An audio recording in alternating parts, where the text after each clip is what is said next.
I'd scroll through old photos, missing a life I'd thrown away. Then came that night, the impulsive call to Jeff, a small bid for connection.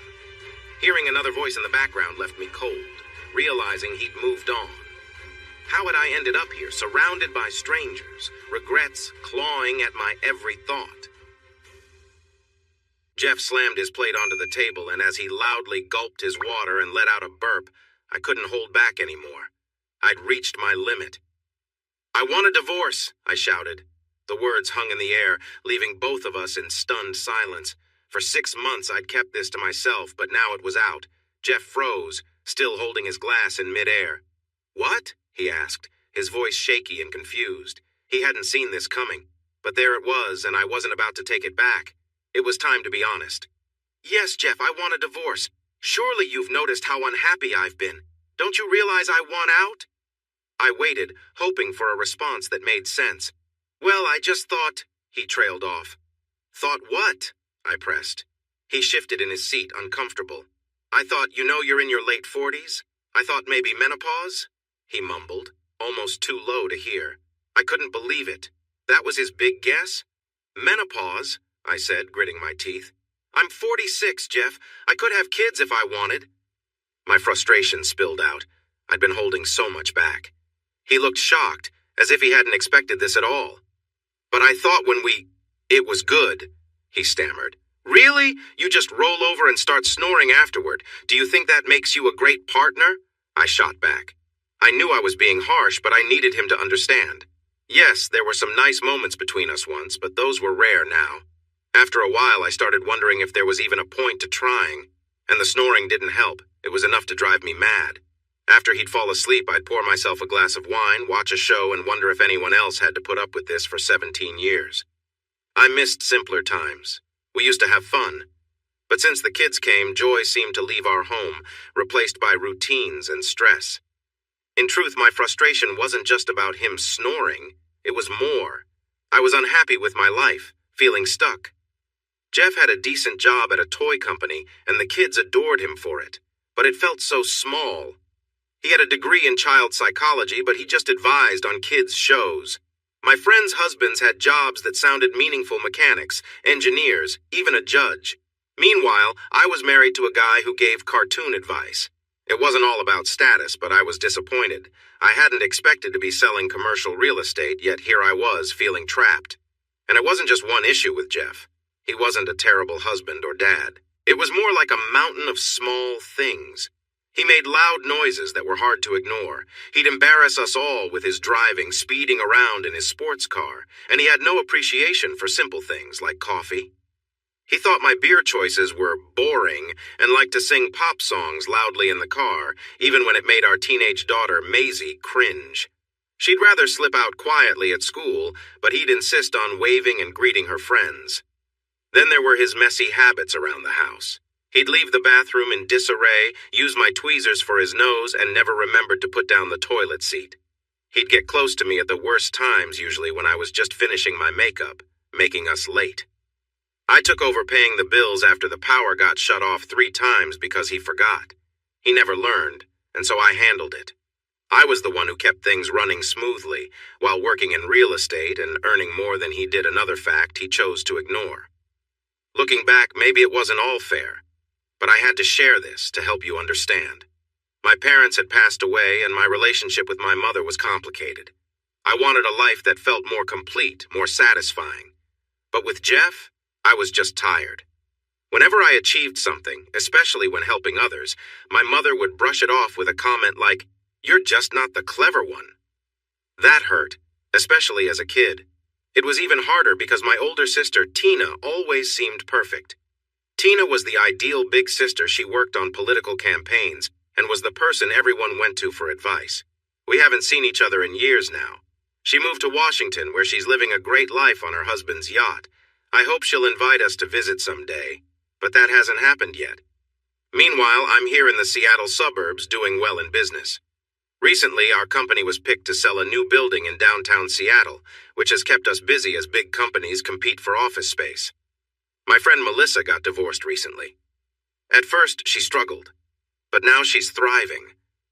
Every Monday, her stories of weekend adventures brighten my day. She starts with something unexpected, keeping us hooked.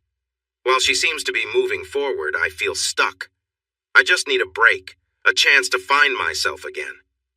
Somewhere along the way, I lost who I was, maybe in my marriage or while raising our 2 kids. This wasn't the life I imagined. I know I'm not perfect. I can be picky, like my strong opinions on certain drivers or the trends that feel overdone and exhausting. Sometimes it feels like everyone's just trying to show off what they believe in, and it bothers me. So yes, I have my quirks. But still, I felt like I saw things more clearly than my husband. Deep down, I believed he must have felt something too. He'd try to talk to me, but his way of communicating felt simple, almost like he was speaking to a child. It left me feeling even more distant from him. Finally, I reached my breaking point and told him I wanted a divorce. The words hung in the air and he just looked at me, clearly hurt. But he needed to know. I wanted out. This wasn't the life I wanted, and if it had to end, I wasn't going to hold back. I believed my life could be better if things changed, and maybe it would help him too. I took a deep breath and softened my tone. Look, I said, I'm not happy. I don't think you are either. This just isn't working. I need to get out of this. As soon as I said it, I felt tears well up. He stepped closer, ready to comfort me, but he didn't realize he was the problem. No, I said, holding up a hand. Just sit down. He looked sad and confused. Jeff, I'm serious, I said, meeting his eyes. I want a divorce. I need my life back. He took a deep breath, his face falling. I understand, he said quietly. I can't stop you. His words were vague, the kind of talk I'd heard from him for years, and I just couldn't take it anymore. Just as I was about to respond, he said, I had hoped we'd stay together, but I guess not. His tone was calm, but it only added to my frustration. Jeff, listen to what you're saying, I replied, feeling worn out. He looked at me and I could see him start to pull back, shutting down as he often did in difficult moments. It was his way of guarding himself. I wasn't even sure how things would go from here. Divorce was likely, but I wasn't sure about the next steps. I knew that whoever kept the house would probably get primary custody of the kids, and that was where things got tough. I loved my kids deeply, but a part of me wanted to reclaim my life. I thought shared custody might be a good balance. Jeff had his flaws as a husband, but he was a good dad, and I knew he'd say the same about me as a mother. This arrangement might give us both the breathing space we needed. I'd already started looking at new places. I worked in real estate and had seen a beautiful 3-bedroom apartment in downtown Bellevue. It would be perfect, and I could afford to rent it for a few years before buying. It felt like the right choice, giving me a fresh start without the burden of maintaining the house. I wasn't trying to seem heartless. I loved my kids, and I wanted the best for them. This was just something I had to do for myself. We'd had 2 children together. We lost one early on, which had been hard for both of us. It wasn't my fault, and Jeff made sure I knew that. He was supportive, and eventually we had Maisie and then Andrew, whom we called Drew. They were my whole world, but I needed to find a way to be happy too. This was my chance to do that. My kids are the joy of my life. Parenting isn't easy, but that's just part of it. I took care of their needs, drove them to their activities, set up play dates, and planned fun nights. I'm sure Jeff felt the same way. He was there to help with their homework and stayed involved in their lives. But when it came to anything beyond basic things, like those tricky math problems, he was out of his depth. He always left that part to me. I hadn't worked out all the details for how a divorce would go, but I thought about it. If I told him to leave, he probably would. But it would take time, maybe weeks. I, on the other hand, could leave pretty quickly. I had options. I could stay with Melissa for a few days and figure things out from there. Maybe I could stay with Melissa for a bit while I sort things out, I suggested. He let out a scoff. Melissa? I should have known she'd be part of this. Jeff never got along with Melissa, though she'd never said anything bad about him to me. It was always me doing the venting when we were together. So you already have somewhere to go? He asked, sounding more hurt than curious. Yes, I replied, keeping my tone even. He looked straight at me. How long have you been thinking about this? I sighed. Jeff, it's been rough for a while now. Why? He pressed. I gathered my thoughts. We've drifted apart, I said, though it only scratched the surface of how I felt. Oh, I get it. You've drifted, he shot back. The moment you took that job, our life here wasn't enough for you anymore, was it, Jan? He paused. You've changed. I was happy you weren't. His words caught me off guard. In all our years together, he'd never spoken to me like that. He was always so polite, which was part of the problem. Look, I said, trying to keep calm. Maybe I could move out for a while. We could take a break, no rush into a divorce. We could have some time to think about what we really want. I felt a sense of relief. I would feel free even if he didn't know that yet. I thought he might understand that this was the best choice for both of us. He sat there in silence, staring at me. Can you say something? I asked. Like what? He replied, his hands resting on the table. You've clearly been thinking about this for a while. What am I supposed to do? Change your mind? I opened my mouth, but I had no answer. He was right. These were my feelings, and they weren't going away. He looked at me a bit longer, then turned away. Just go then. But I'm keeping the house.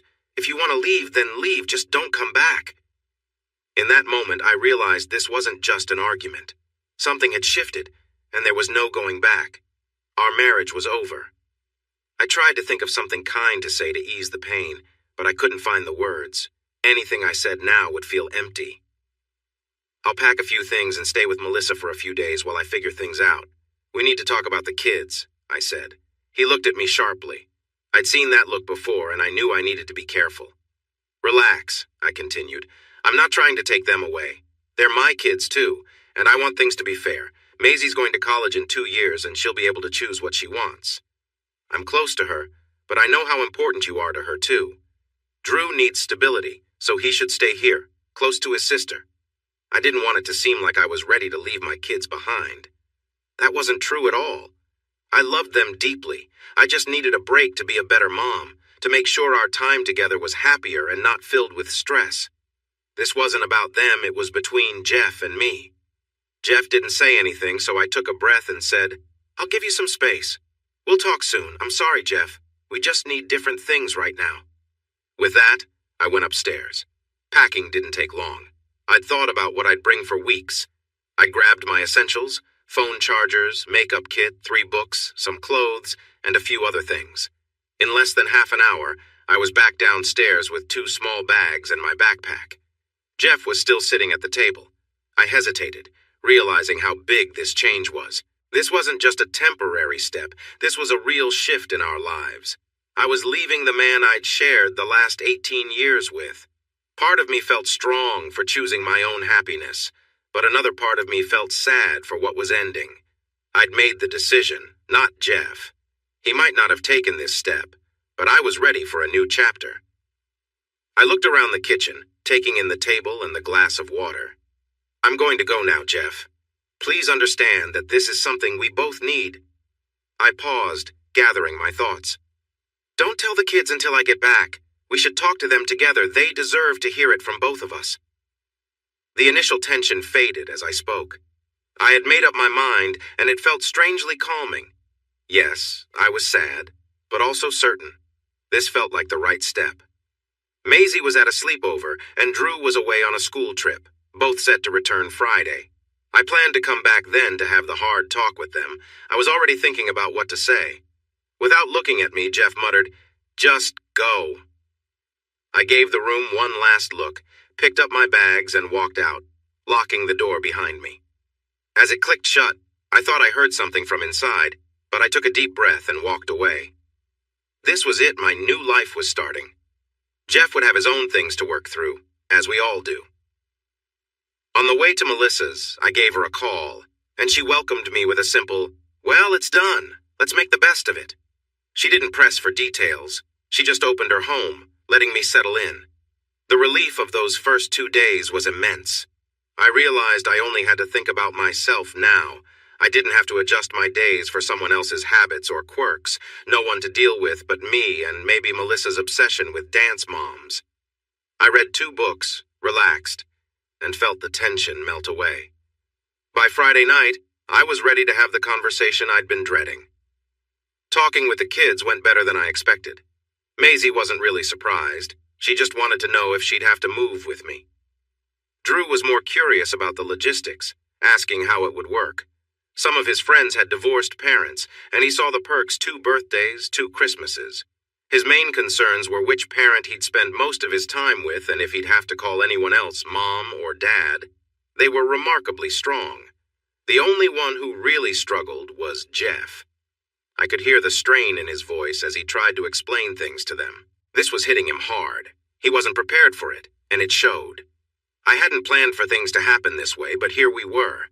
This wasn't something I'd mapped out, just something I had quietly considered for a while.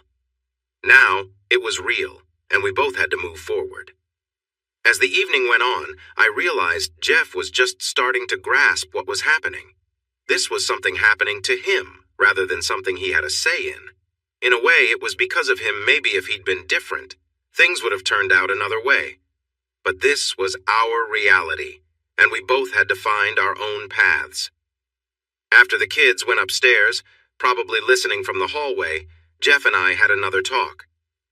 I know you don't want to deal with this now, but I need to plan when I can come by and get some things, I explained. I have an apartment now, and I'll need a few pieces of furniture. What kinds of things? He asked, not looking at me. I'm thinking the coffee table, the extra couch, the bed in the guest room, nothing that you really need, but I need some basics. Jeff looked at me with a steady, distant gaze. I had never seen him look that way before, and it was unsettling. Fine, he replied. I'll be here on Monday to make sure you don't take anything we still use. I'll take the afternoon off so the kids aren't here. His voice was sharp but calm. He had the flexibility to take time off, and I could work around his schedule, so it seemed manageable. I just needed to arrange for a truck to move everything. I had decided not to take any of the electronics or entertainment systems. I wanted to start fresh. Just so you know, I added after a pause, there's no one else involved. I'm not leaving because of anyone else. I want you to be clear on that. Jeff looked at me, his expression still distant, and gave a brief nod. That was it. When Monday came, I showed up with a couple of friends from work to help move the heavier items. Jeff stood by, watching as I took what I needed. He let me take the wedding albums after I promised to make copies and return them. The only thing he wouldn't let me take was anything from the kids' rooms.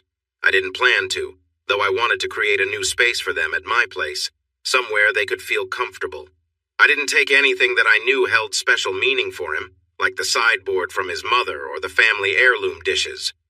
Those things didn't matter to me, and I didn't want to stir up any unnecessary conflict. Within 3 hours, I was done.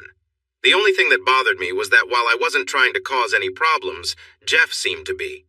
As I left, he handed me an envelope, and I instantly knew what it was. He had moved faster than I expected. I felt a mix of relief and frustration.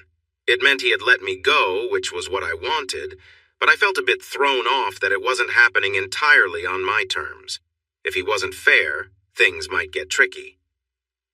The next day, after unpacking, I looked over everything he'd sent. It was pretty reasonable.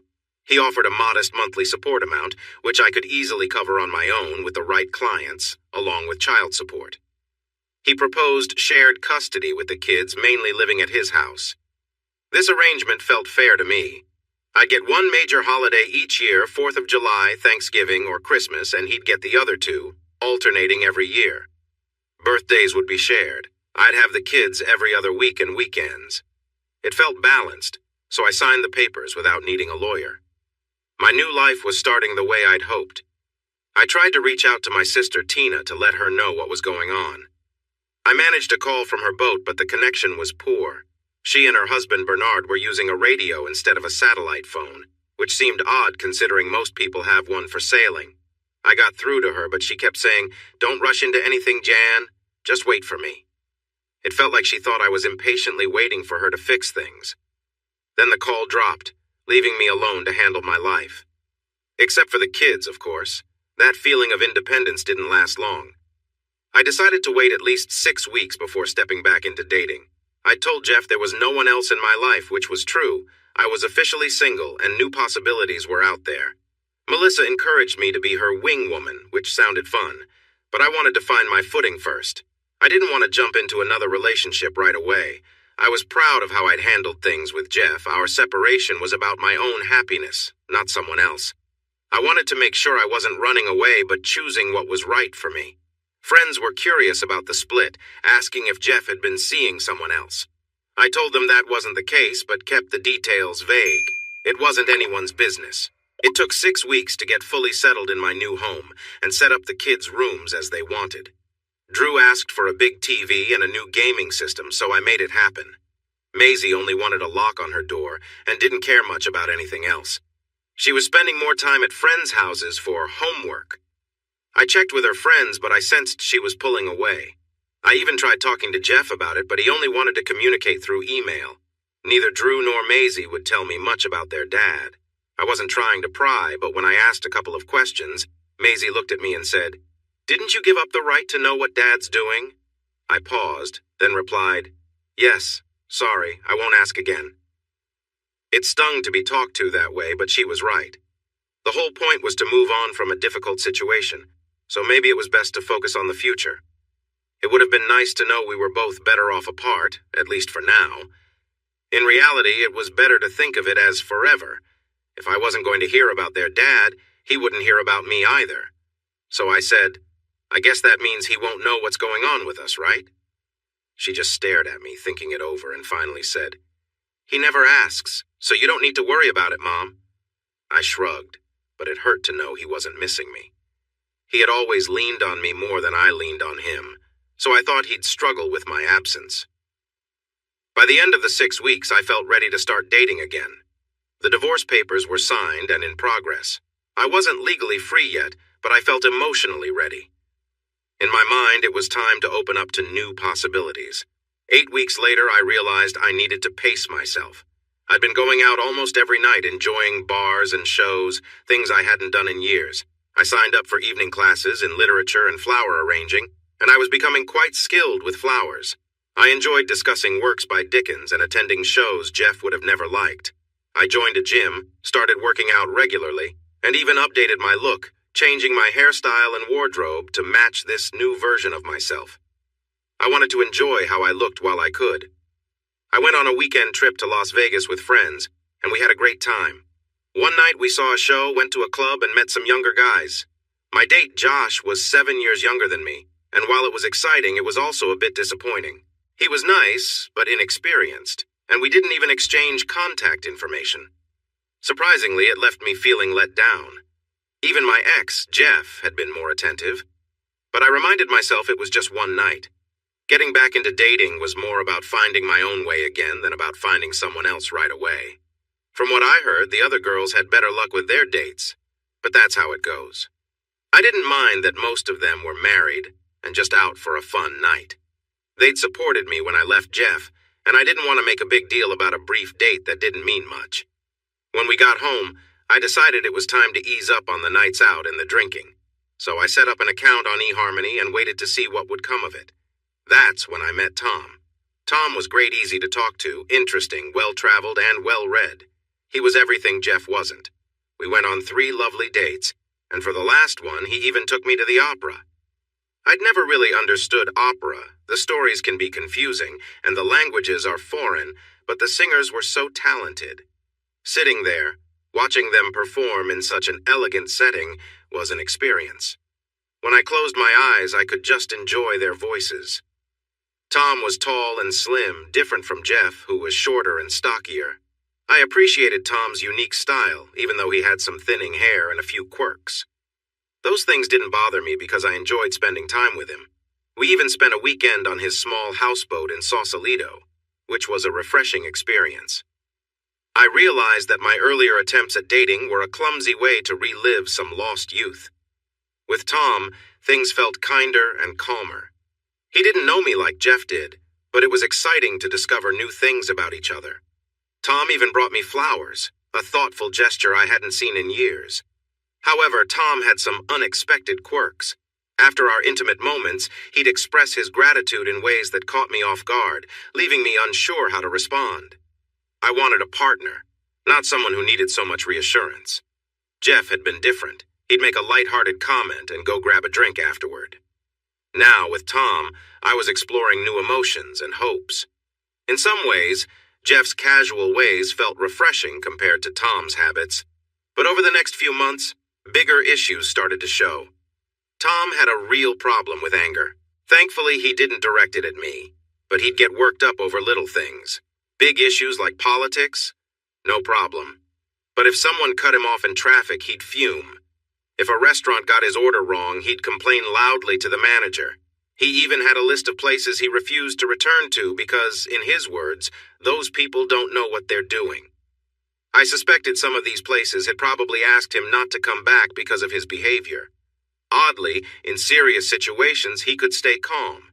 We once got into a minor car accident, and he was calm and helpful to everyone involved. But the moment someone slowed down to look, he'd get furious. I found myself apologizing for him often. I understood his frustration with certain things, but his reactions were just too extreme. As I got to know him better, I realized his anger was affecting his work too. Tom was a trained home inspector, but he had lost several jobs because of his attitude. He was skilled at what he did, but tough to work with, so he started his own business, which was struggling. On difficult days, he'd vent to me about his clients, and I'd listen, thinking of my own responsibilities. He didn't want to discuss things, he just wanted me to agree. Eventually, I stopped listening as closely. It all became clear one night when he criticized something I'd said about Jeff. We were out for dinner, and he started a rant about a child he'd seen at a recent job. This child had a habit that Tom found annoying, and he was especially harsh about it. I thought to myself, even when I was frustrated, I never spoke this way about Jeff. I had always tried to be fair and understanding, even when things were hard between us. I remember talking with friends about Tom. Since I'd been dating him longer than they'd been with their partners, I had more stories. They laughed at some of Tom's quirks. Melissa would joke, "If he has a brother, keep him away from me." Cindy would ask if the good parts of my relationship balanced out the odd ones. Joni just smiled and said, "There are plenty of other people out there. Don't settle." But none of that was why Tom and I eventually broke up. It wasn't just because he drove a Prius I could live with that. It wasn't even his irritation with how I watched TV, though it bothered him. Sometimes I'd leave the volume low just to see his reaction. The main issue was his dislike for kids.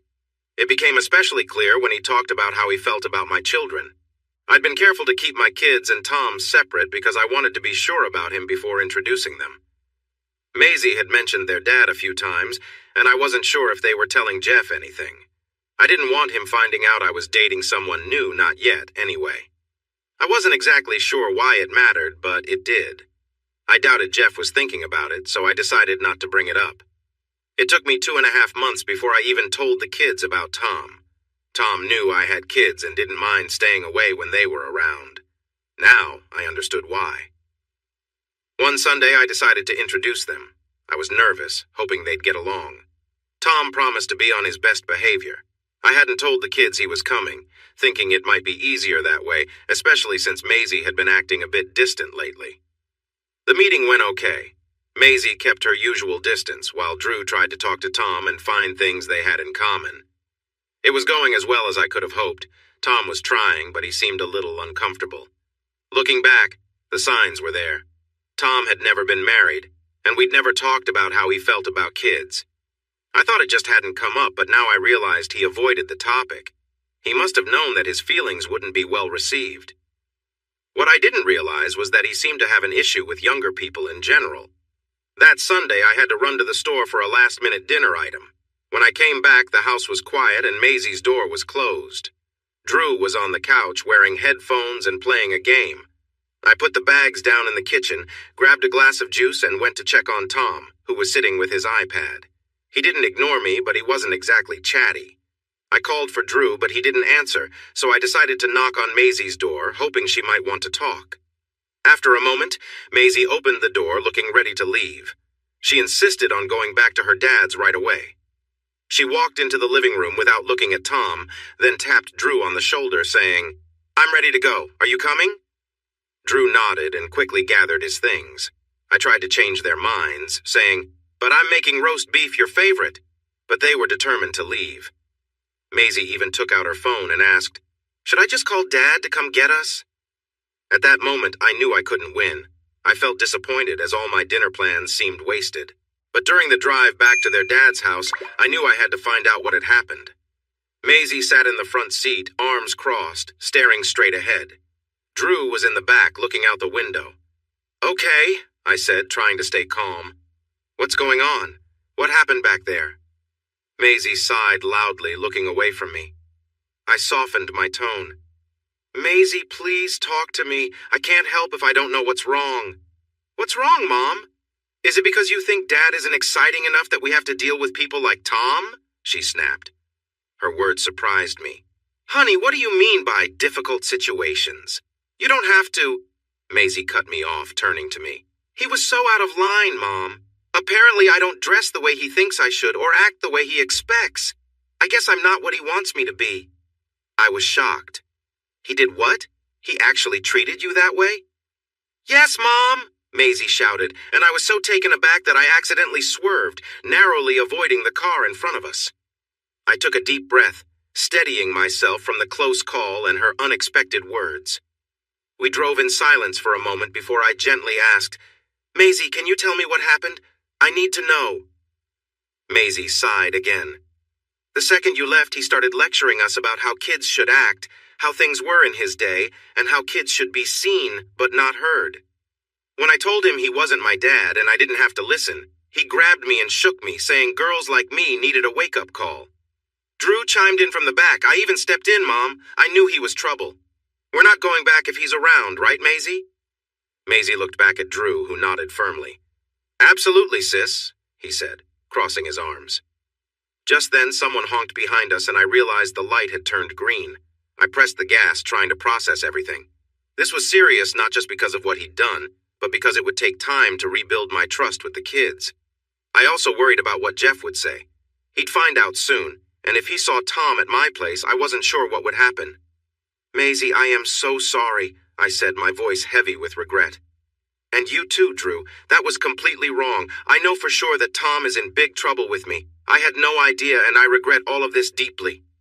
I had raised my kids to be honest, and I knew they wouldn't lie about something like this. If they said it happened, I believed them. As we approached their dad's house, I parked and unfastened my seatbelt. Before they got out, I said, 'Please, can you give me an hour to ask Tom to leave before you tell Dad? You know he'll come over the minute he hears. And if he finds Tom there, well, it won't go well. I really don't want to see that kind of scene. Can you give me just a little time to handle it?' Maisie glanced at Drew, who looked back at her. After a moment, he nodded. 'Okay,' Maisie said. 'But I don't want to come back anytime soon, Mom. Can we wait a couple of weeks? We both need time to cool off.' 'Oh, Maisie,' I replied, trying to cheer her up. 'How about I take you both away for a weekend next week? We could stay at a hotel in the city or maybe drive to Portland or Vancouver for a little getaway. I really want to spend time with you.' I could see she was considering it.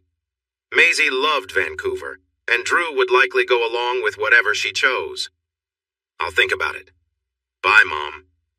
With that, she and Drew got out of the car, leaving me alone, feeling upset and hoping my relationship with them wasn't damaged beyond repair. As I drove back, I thought about what I'd say to Tom. I believed what my kids told me. They'd never lie about something so serious. Still, I wanted to hear Tom's side of the story. It made me uneasy just thinking about it. But I needed to stay calm and let him explain. When I walked into the condo, I was nervous but steady. Tom was sitting on the couch watching TV, barely looking at me as I came in. I went to the bedroom, grabbed a box, and started packing up his things from the bathroom. Then I returned to the living room, set the box on the coffee table, and turned off the TV. "Can you explain why I had to take my kids home after hearing that you were disrespectful to my daughter, Tom?" I asked, keeping my voice low but firm. He looked away for a moment, then finally met my eyes.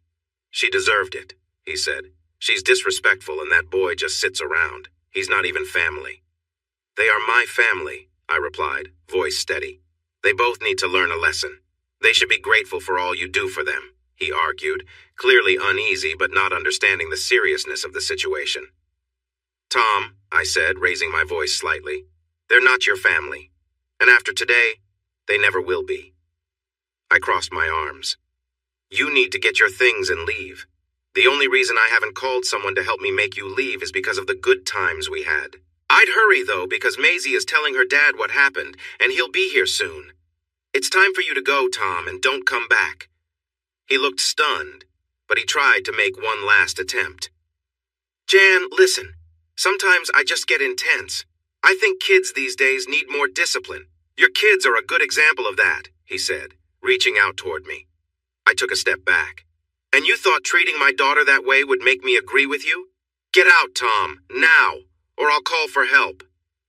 I took out my phone, turning it on to show I was serious. Looking back, I realized I was more angry than afraid. I wanted him out right then. The thought of danger hadn't crossed my mind, though maybe it should have. You have 30 seconds, Tom. Go, and be grateful I'm not waiting for Jeff to get here before you leave. Tom looked defeated, picked up the box, and said, I thought we had something, Jan. I guess you're just not ready to be a real partner. I'm not surprised after everything you've been through. With that, he walked to the door, gave me one last look, then left, slamming the door behind him. I let out a long breath, realizing I'd been holding it in.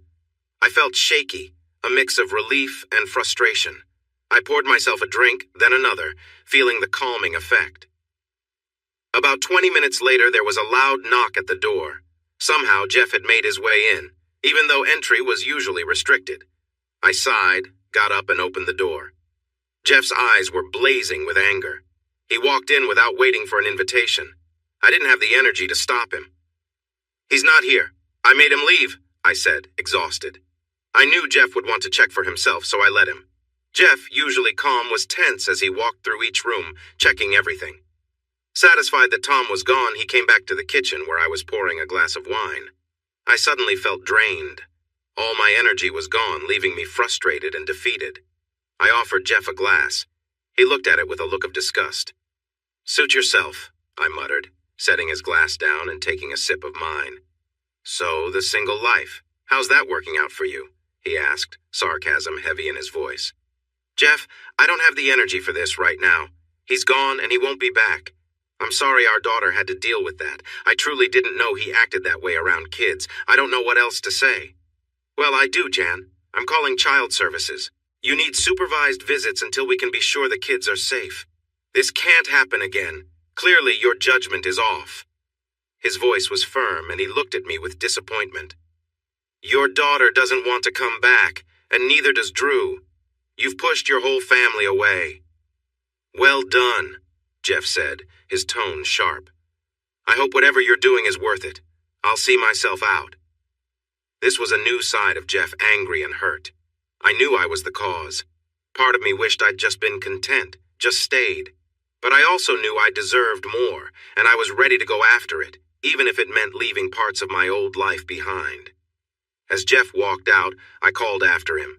Jeff, if you care about us at all, please let me see the kids. They're all I have left. The door closed as I softly said, I'm sorry. I took another sip of wine, staring blankly at the wall. The next 3 months were rough. Work was busy, though, and going well. I was managing leases for 3 big downtown buildings and 1 in Redmond, earning enough to consider buying the loft I was living in. It was expensive, but I figured it would be a good investment over time. True to his word, Jeff filed for limited visits, bringing in Child Protective Services. We all spoke with a psychologist, and surprisingly, he didn't get the restriction. The reports found my choice in partner to be the problem, not my parenting. Jeff wasn't happy and sent a few harsh emails. He was angrier than before, and Melissa reminded me that I played a role in that. You can't make an omelet without breaking eggs, I replied, trying to remind myself that we both had our issues. The first time I saw Maisie after all of this, she greeted me with, So, what new guy do you have for us today, Mom? It only got worse from there. Both she and Drew made it clear they didn't want to be there. Jeff sent an email after that weekend saying he wouldn't force them to come. If I wanted a relationship with them, I'd have to earn it. I could have pushed back, but what good would it have done? Forcing the kids wouldn't help, so I set aside my frustration and focused on making our time together enjoyable. I took them on fun trips a weekend at Disneyland, then a visit to the big meteor crater in Arizona, which Drew was excited about. I needed Jeff's permission to take them out of state. He gave brief replies but let them go. 3 months later, the divorce was final. I spent that day alone. It felt like freedom, but also a loss. I spent the evening with a glass of wine, flipping through old photo albums, smiling at the good memories. Not everything had been bad. Melissa and Cindy wanted to celebrate, but I realized I didn't feel like going out. It felt more like closing a chapter than celebrating a victory. A week later, while I was out with friends, I met Lincoln. He had shaggy, curly hair, a tanned face, a big smile, and the bluest eyes I'd ever seen. We met at a cozy bar in Bellevue that Melissa had found. Lincoln turned out to be a theater critic, traveling to see shows and writing for a popular blog. He was also working on a book, which sounded exciting. He was easy to talk to, full of interesting stories from his travels and insights about different cultures. Lincoln made life feel fresh and fun. I felt a rush of excitement just being around him. Our time together was always a surprise, filled with new experiences and laughter. Around this time, the kids started warming up to me again. Maisie got a boyfriend and suddenly wanted my advice. Drew began chatting more, though I noticed Jeff was missing from her updates about her life. This time I was careful. I didn't introduce the kids to Lincoln even though he asked about meeting them. I just smiled and said, "Soon, when the time is right." I wanted to be certain before bringing them together, maybe after he proposed, or if our relationship reached a new level. Marriage was a confusing idea. I wasn't sure if I wanted it again. I'd just come out of an unhappy marriage. Did I really want to change my life again to fit someone else in? I talked it over with Cindy and Melissa one day at lunch. Melissa greeted me with her usual hand wave. I always found it a bit funny, but I sat down and ordered iced tea, trying to stay calm. Cindy arrived a few minutes later, and as Melissa raised her arm to wave, I leaned in and whispered, "Please don't." She lowered her hand, looking a bit unsure, then sighed just as Cindy took her seat. "So, ladies, what's new?" Cindy asked. "I've been thinking," I started. "Oh, no, don't do that. You'll overthink it and do something you'll regret," Cindy joked. I glanced at her to show I was serious. As I was saying, I've been thinking about this thing with Lincoln. I think he really cares about me. I get the feeling he might want to take things to the next level, maybe even move in together. "Seriously? Wow, Jan, you're moving fast," Melissa said. "Well, it's not entirely my choice. I left Jeff to take control of my life, and I'm not sure if getting serious with someone else is the right move right now." "Absolutely not. You go, girl," Cindy chimed in. "Live your life," Cindy said, lifting her glass of water in a toast. Melissa nodded, thinking. "This is tricky," she began. "You left Jeff because you didn't think he was the right person for you, right?" She made air quotes. "So that means there's someone out there who is. What if Lincoln is the one? What if he's not just a temporary distraction, but someone you could really be with? Things are going well, aren't they?" She shared a knowing smile with Cindy. I shifted in my seat, still feeling a bit unsure after last night, but I managed to smile. "Feels like a good match," I said, raising my glass. "Yeah, you sly one," Melissa teased. I shook my head, still a bit uncertain. "But what if he's not the right one?" I pressed. "I just don't know. I don't feel any rush to jump into something serious, but I also don't want to miss the right chance if it's there." "Do you think he could be the one?" Cindy asked as we placed our orders. "Honestly, I don't know," I admitted. "He's easy to be with and we get along, but I can't picture what a future with him would look like." "The only way to find out is to give it a try," Melissa said after a pause. "But don't feel pressured to decide right away. If he brings it up, see how you feel. If you're not sure, give yourself some time." I considered this and nodded. She was right. "Yeah, you're right. I've been looking at it like if not him, then who's next? Even if he doesn't end up being the one, there's no rush. I mean, just look at me," I joked, smiling. "But am I even ready for something serious? I just got out of a tough marriage." Melissa's expression softened and she looked away. "What's wrong?" I asked. "Jan, listen," she said. "You often talk about Jeff in a negative way, but he wasn't all bad, was he?" "Well, no, but Tom was different. Saying he's not Tom just means he's not awful, of course. I wouldn't have stayed with Jeff if he were terrible. Why do you ask?" "Jeff did nice things too, right?" Melissa continued. "Like bringing flowers or remembering special dates?" "Yes, but where's this going?" I asked, confused. "I just mean guys who do that aren't as common as you think," she replied. "You've got high standards and there's nothing wrong with that. I just wonder if you're sometimes focused on what's missing." I took a breath and nodded. "I get that. But I still think I deserve someone who treats me well, and if he doesn't, then that's a deal breaker. Wanting the best doesn't make me picky, it just means I know what I need."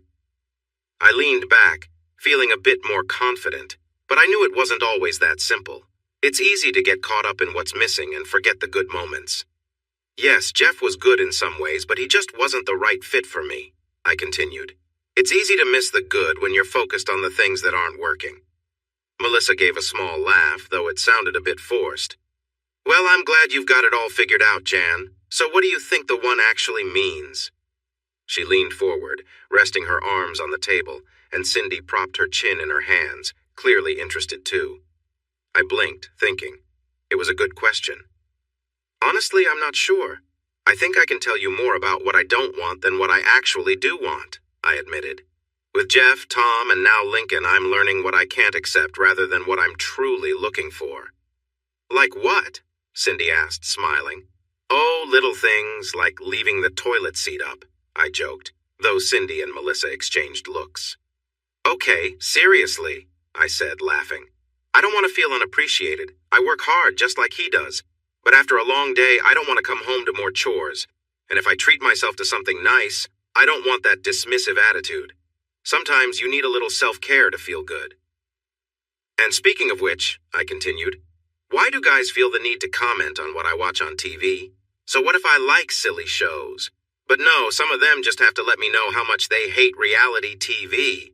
I imitated Jeff's voice, which made Cindy laugh and Melissa grin. We all had our guilty pleasures.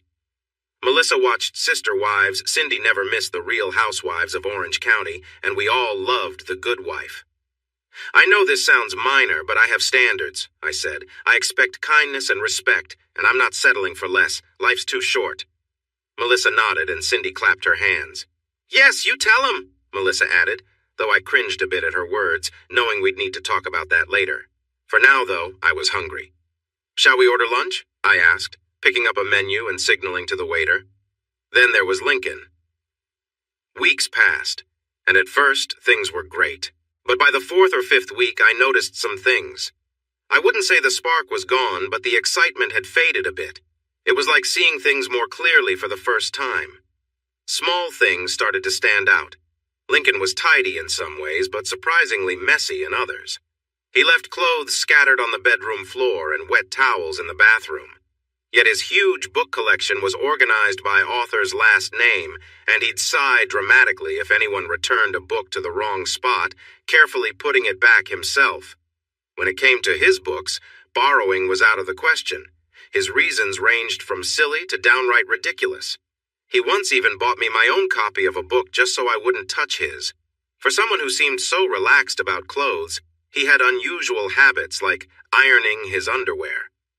The first time I saw him do it, I couldn't help but laugh, which he didn't appreciate. Another time, after we'd enjoyed a cozy moment on his leather couch, he asked me to move so he could spray it with cleaner. It was an odd way to end the mood. At first, spending time with Lincoln was enjoyable, but over time, things started to feel off. I began to notice we weren't as close as I'd hoped. Lincoln could be fun, but he wasn't warm or affectionate. I missed the small touches and kind words my previous partner had given, things that made me feel cared for. And I started seeing sides of Lincoln I hadn't noticed at first. He had some unusual habits that he slowly introduced, starting with him playfully wearing my clothes, asking if I thought it was funny. At first I laughed it off, but he began doing it more, asking, "Doesn't this make you happy?" during dinner. I started rethinking our relationship. Lincoln's financial issues became clearer over time. He earned a decent income, yet somehow there was never any money left. I often paid for our lunches and dinners, and if we ordered takeout, I covered it. A couple of months after that lunch with my friends, he brought up money. He casually asked if I could lend him some. Trying to seem relaxed, he suggested I think about it. But by then, I knew Lincoln well enough to see through the act. When I asked how much he needed, he shrugged and said, "Oh, around $10,000, just for a little while." I wasn't naive. I replied, "I'll think about it," keeping my tone neutral. That was the beginning of the end. He never asked again, and I didn't bring it up. If he tried to steer the conversation back to money, I quickly changed the subject. He seemed to get the hint. After that, he was around less and often busy whenever I invited him out. When he did call, it was usually when I had other plans. Slowly, things faded over the next few weeks. Surprisingly, I wasn't too upset. It ended quietly, without drama, which suited me just fine. Except for one odd moment. One evening, as I was taking out the trash, a woman around my age approached me. She asked if I knew Lincoln, which made me cautious. "Who wants to know?" I replied. She held up her hands and smiled. "Don't worry, I'm not trouble. I just thought you should know something about him." I was curious. "Like what?"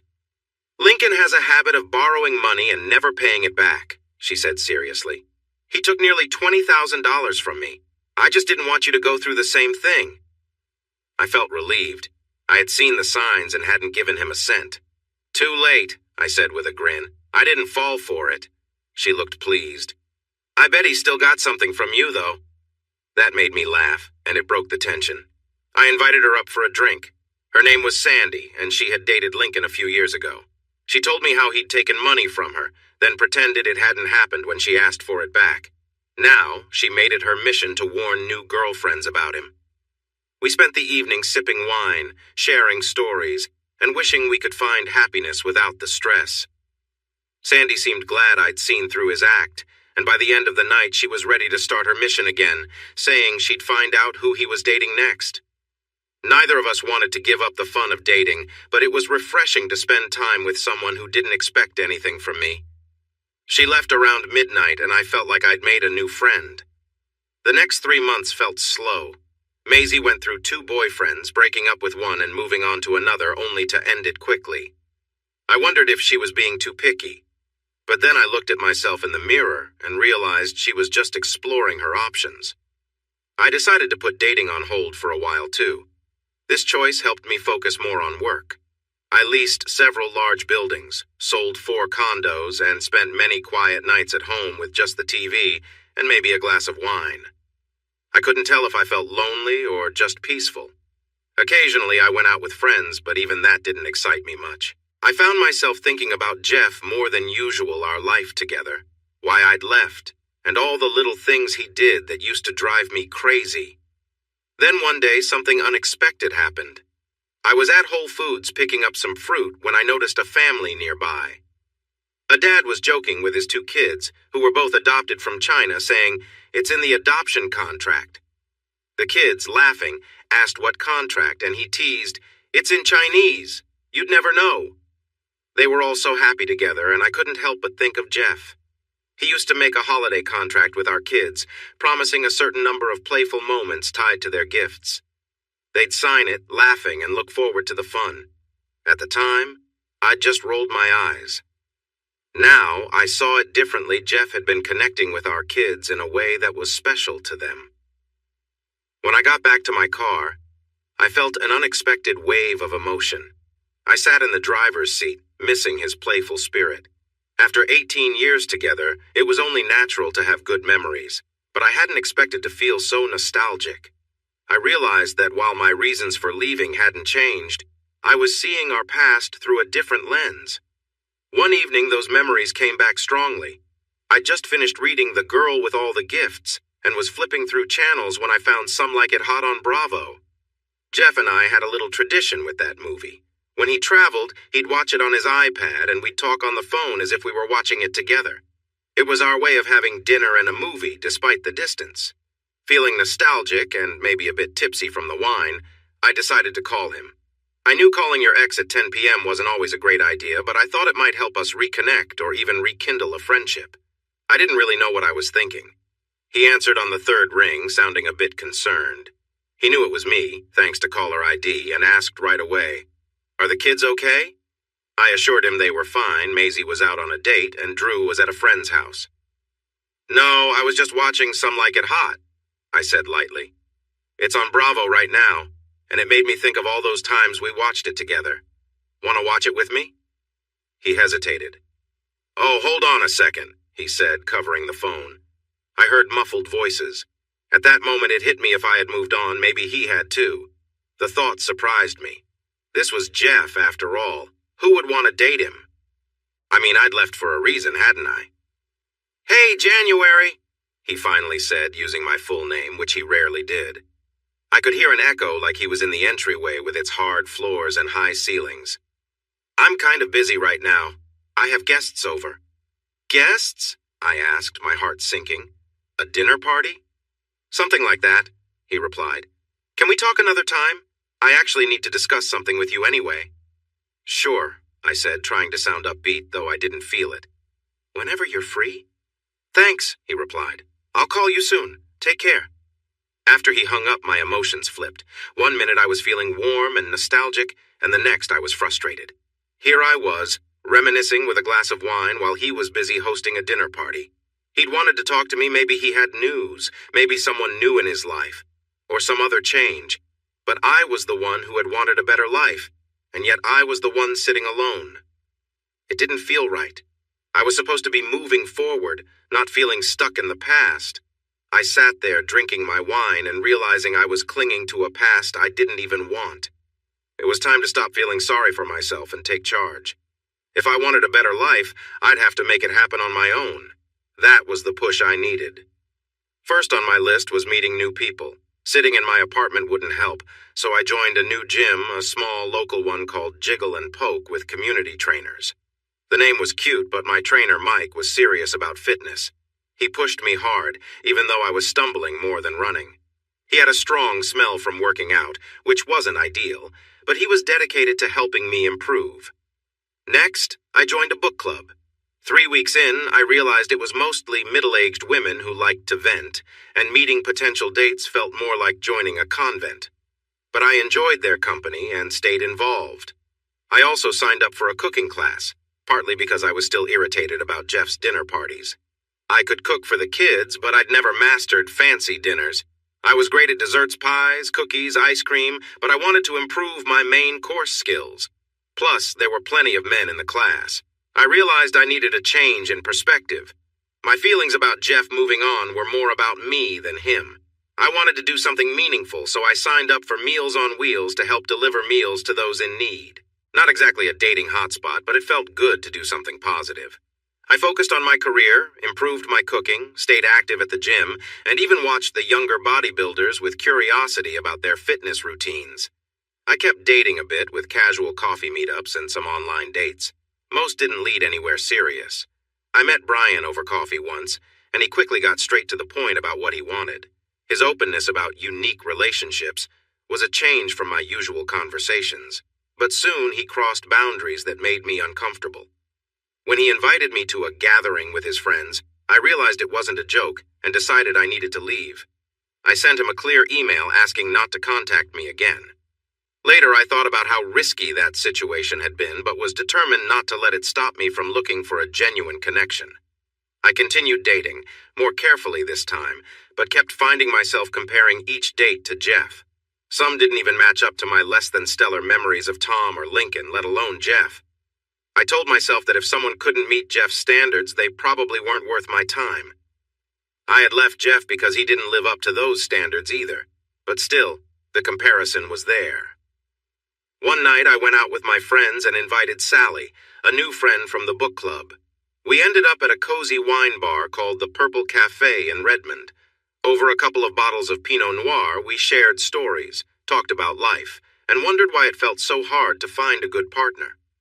Well, Sally said, I love the wine and the company, but I'd give it all up for a decent guy. I know that's not a popular opinion, but it's true. Some of the others nodded in agreement, and I found myself nodding too. Then I added, but do we really need a guy to enjoy our lives? I don't know about you, but I'm doing just fine. Cindy looked at me with a raised eyebrow and said quietly, Jan, how long do the batteries in your device last? 3 weeks? Maybe 4? Why do you ask? I replied, starting to understand her point. The fact that you even know that says a lot, she said, taking a big sip from her glass. Melissa chimed in, Look, we don't need a man to be happy. We're not stuck in the past, but it would be nice to find someone special. I had to agree with that. Sally sighed, looking a bit sad. Why is it so tough? She wondered. Are there really only bad options out there? I thought about my recent dating experiences, feeling her frustration. When I left Jeff, I thought I'd have a chance to look around and find someone better suited for me, I said. It's like walking into a bakery with so many choices, but nothing seems right. At least you had that choice, Jan, Sally replied with a soft smile. She had lost her husband in an accident a few years ago. From what she shared, their marriage hadn't been easy, but losing him like that must have been painful. I often wondered how I'd feel if Jeff were no longer around. Why was I even thinking about him? I'm sorry, Sally. I didn't mean to bring up sad memories, I said genuinely. She shrugged, carefully holding her glass, and nodded, accepting my apology. The thing is, Cindy chimed in, I feel like all the good ones are already taken. If they're really good guys, they're probably with someone already, right? What woman would let go of something special? I noticed a tone I didn't quite like. Not all of them are perfect, Cindy. Sometimes you leave for your own peace of mind. Cindy stared at me, then glanced at Melissa, who had been mostly quiet. Melissa gave me an encouraging nod. Was he really that bad? She asked gently. I knew they'd all been wondering. Even I had sometimes. No, not exactly, I replied, surprising myself. It was just little things that piled up. Things that got on my nerves to the point where I felt I had to get away. It's like he could annoy me just by being there. What kind of things? Sally asked, leaning in. Oh, you know, tiny things. Like 1,000 little annoyances. Nothing big on its own, just a lot of small stuff. Like leaving the toilet seat up, whistling while he cooked, snoring, and laughing at silly shows. I could feel myself getting worked up just listing them. Sally raised her eyebrows. He whistled while he cooked? That sounds harmless? It sounds small, but it was so annoying, you have no idea. So you left your husband because he whistled while making dinner. Did you ever bring it up? Well, not really. I complained about his snoring for years, but nothing changed. What was the point of mentioning every little thing? What could he have done about it? Melissa asked, setting her drink down. I don't know, maybe some surgery? Or something for his sleep issues? Melissa raised an eyebrow. You wanted him to get surgery for snoring, but you never even told him about the whistling? Not exactly. He knew it annoyed me. So did you ever leave the room when he annoyed you? No. Why would I leave the room? I replied, realizing how my words sounded. Sally leaned back, giving me a look. I know these things sound small, but you weren't there. You didn't experience how often it happened. It was everyday small things that wore me down. But he didn't force you into anything uncomfortable, right? Sally asked, almost as if she was trying to understand Jeff better. I laughed. The idea was funny to me. She clearly didn't know Jeff. No, if anything, it was the other way around. He never pushed me to do anything I didn't want to. Honestly, if we had shared more fun moments, maybe I would have stayed. Jan, he doesn't sound that bad, Cindy said thoughtfully. He wasn't hurting you or pushing you, and he cares about the kids. Sure, but that's what most married men do. I don't want to be married to just anyone. I want some excitement, some fun. Not every night, but once in a while. I felt like I needed to explain my choices. I could see the others listening, and it made me stand by my decisions. The truth is, I need more. I want more than just a steady job and a simple house. I want a partner who dreams big. Did I care about him? Yes. Do I still care about him? Yes. That last part slipped out before I'd really thought it through. Then why leave him if you love him? Sally asked, sounding curious rather than challenging. She was new to the group and didn't know much of our history. I sighed, feeling a bit tired. My reasons had been so clear back then. Was it a year ago already? Time had flown by. I still wanted a life that felt like my own, with things that excited me. There had been more negatives than positives. I couldn't handle the frustration anymore. I needed more. I think I still do, I admitted, revealing more than I'd meant to. Sally noticed and raised an eyebrow. Think? Are you not sure anymore? I shrugged, wanting to steer away from this path. I picked up an empty wine bottle and changed the subject. More wine, ladies? If we can't find the perfect partner, at least we can enjoy good wine. They smiled and nodded, letting the topic shift. I poured the wine, noting silently that I was paying for this nice bottle. Not that I minded, but a little thank you would have been nice. That's how life went for a while, occasional nights out. Lots of running around helping seniors with Meals on Wheels. I learned a lot about cooking, discovering what made a good stew versus a bland one. Some of the meals I delivered made me think about starting a small food business, imagining I could do better. But I decided delivering was enough for now. One day, while delivering meals, I parked in a spot I probably shouldn't have to make it easier to step out. Sometimes the seniors like to chat, and I didn't mind, though I had other things to do. When I returned to my car, a man was standing nearby looking impatient. I'd blocked his car. I gave him an apologetic smile and raised my hands in a silent, "Sorry," then quickly moved my car. He watched me with a bit of irritation as I drove away. Little did I know that brief encounter would lead me to meet Damon. That's just life in the city, I thought, brushing off the incident. Sometimes you end up in these situations, you shrug, move on, and try not to dwell on it. Life's too short for negativity. The following week, I delivered a meal to Mrs. Pegler, and this time I stayed to chat for about 20 minutes. She was like living history, full of stories that fascinated me.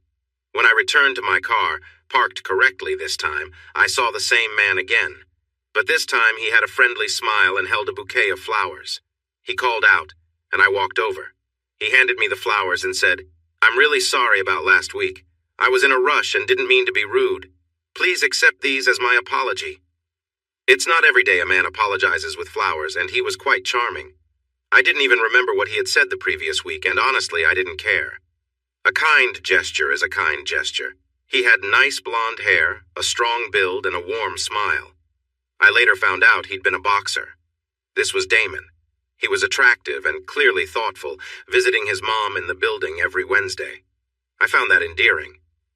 Damon was 46, divorced, and figuring out life as a single man again. He worked in real estate, specializing in cleanroom facilities for tech industries. It sounded technical and not too exciting, but Damon had plenty of charm to make up for it. He was intelligent, confident, and had a quick wit. He invited me for coffee, which quickly turned into dinner and eventually breakfast, with plenty of enjoyable moments in between. We began seeing each other 3 times a week, and it felt like a real connection was forming. But as time went on, I started noticing little things, much like I had with Tom. One evening at a nice restaurant, I noticed Damon watching me eat with a smile. "What's going on?" I asked, feeling a bit self-conscious. "Nothing," he said, looking back at his plate. "Really? What is it?" I pressed.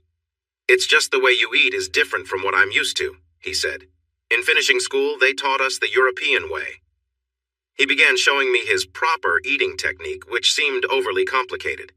"See?" he said. I glanced around the restaurant. "Seems like a lot of effort for a regular meal. Besides, I don't see any Europeans here, do you?" I smiled to show I wasn't upset, but he sighed instead. "It's just so typical of Middle America," he said.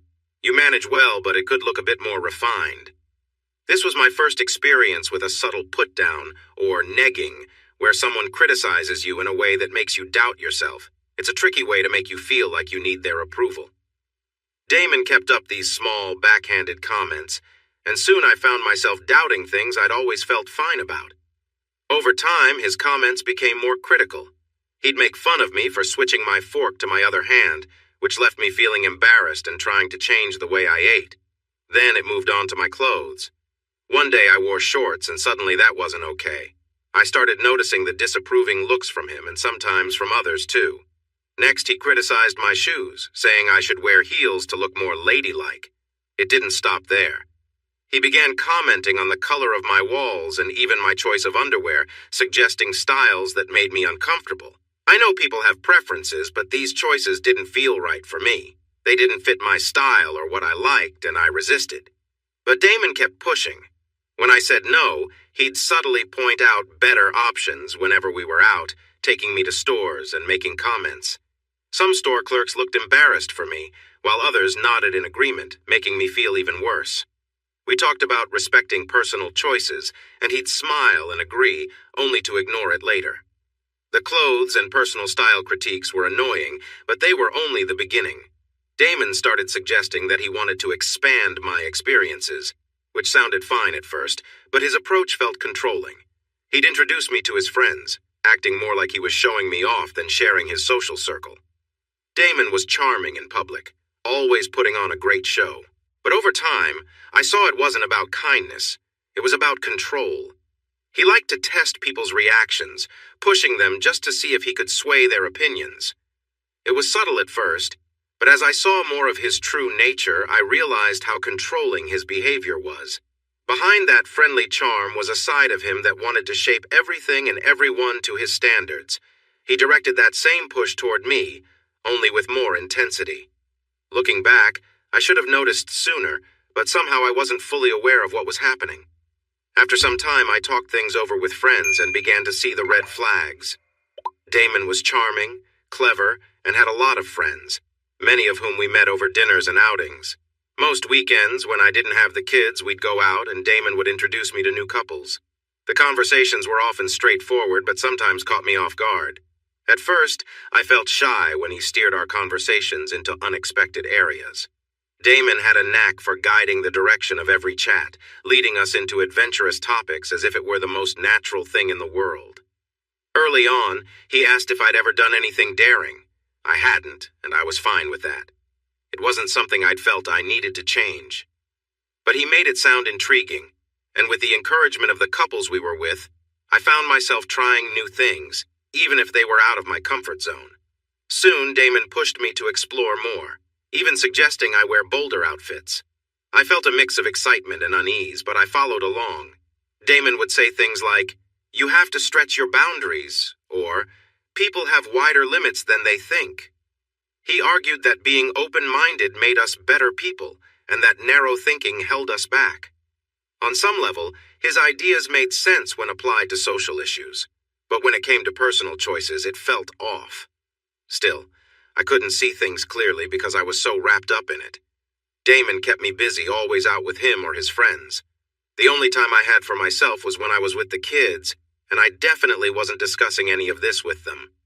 I had a few chats with Melissa and Cindy, but that was about all the contact I had outside of Damon's circle. One night at a motel, where he insisted we leave the curtains open, something finally made me start questioning everything. Then, the following week, we met a couple named Martha and Simon. They seemed ready for an eventful evening. After drinks, we returned to the hotel. Damon drove, and I later realized this limited my options. We had connecting rooms, and when Damon and I shared a close moment, I noticed the other couple watching from their side of the room. As the evening went on, Martha was suddenly beside me. Nothing intense happened, but they came much closer than I'd anticipated. That night felt strange, like I was slowly being led somewhere I hadn't agreed to go. It reminded me of the metaphor of a frog in warming water, not realizing how the situation was changing until it was almost too late. A few days later, I met Melissa for lunch, which turned into an all-afternoon talk.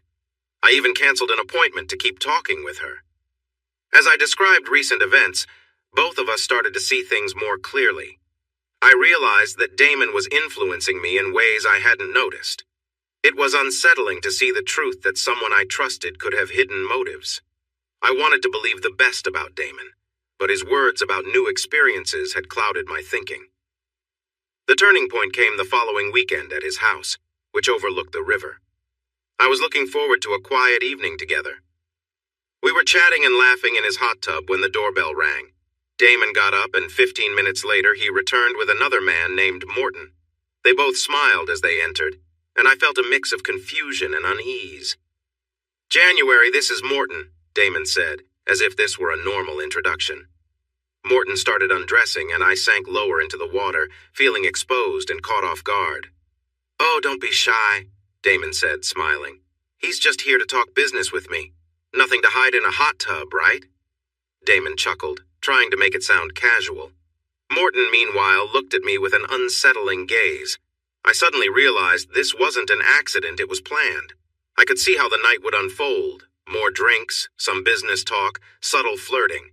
And despite my reservations, I found myself going along with it. I didn't object, even though I felt uncomfortable. We talked about contracts and work over drinks, with Damon sitting close, occasionally brushing my hand. The warmth, the atmosphere, it all worked to make me believe maybe this was okay. But deep down, I knew I was only playing along to keep both men content, and I felt more like a spectator than a participant in my own evening. I didn't enjoy myself that night. I felt like I was just there to keep them happy, making it feel like an obligation rather than something I actually wanted to do. After less than an hour, when both men were finished, My mind started to drift. I went to bed while Damon was seeing his guest out, pretending to be asleep when he came back. I could hear his breathing as he lay down, and my frustration grew. I held back tears, not wanting to wake him. Quietly, I packed my things and slipped out. Driving home, I felt disgusted by what had happened, and by how much control Damon had over me. The half-hour drive felt like it lasted forever. When I got home, I poured myself a drink and stared at my reflection in the bathroom mirror. I reminded myself that I was better than this, that I didn't deserve to be treated like that. I promised myself it wouldn't happen again. Jeff would never have treated me this way. He had a genuine respect for me. I cried that night, mourning how I had allowed myself to be manipulated and for the path my life seemed to be taking, despite all my efforts to stay in control. I thought of Jeff and realized he was a good man who didn't deserve the choices I had made. I finally went to bed at 3 a.m. and slept late into the next day, with no plans for the weekend. When I checked my phone, I saw several messages from Damon, but I chose to call Melissa instead. Bless her, she came right over. We talked for hours while I stayed in my pajamas, sipping hot chocolate, my comfort drink for tough times. Melissa brought her laptop and showed me articles about manipulative behavior, which opened my eyes. After I told her what happened, anger and disappointment flooded over me. I told Melissa, and later Cindy, who joined us, that I wanted to be free from Damon, no explanations, no arguments, just free.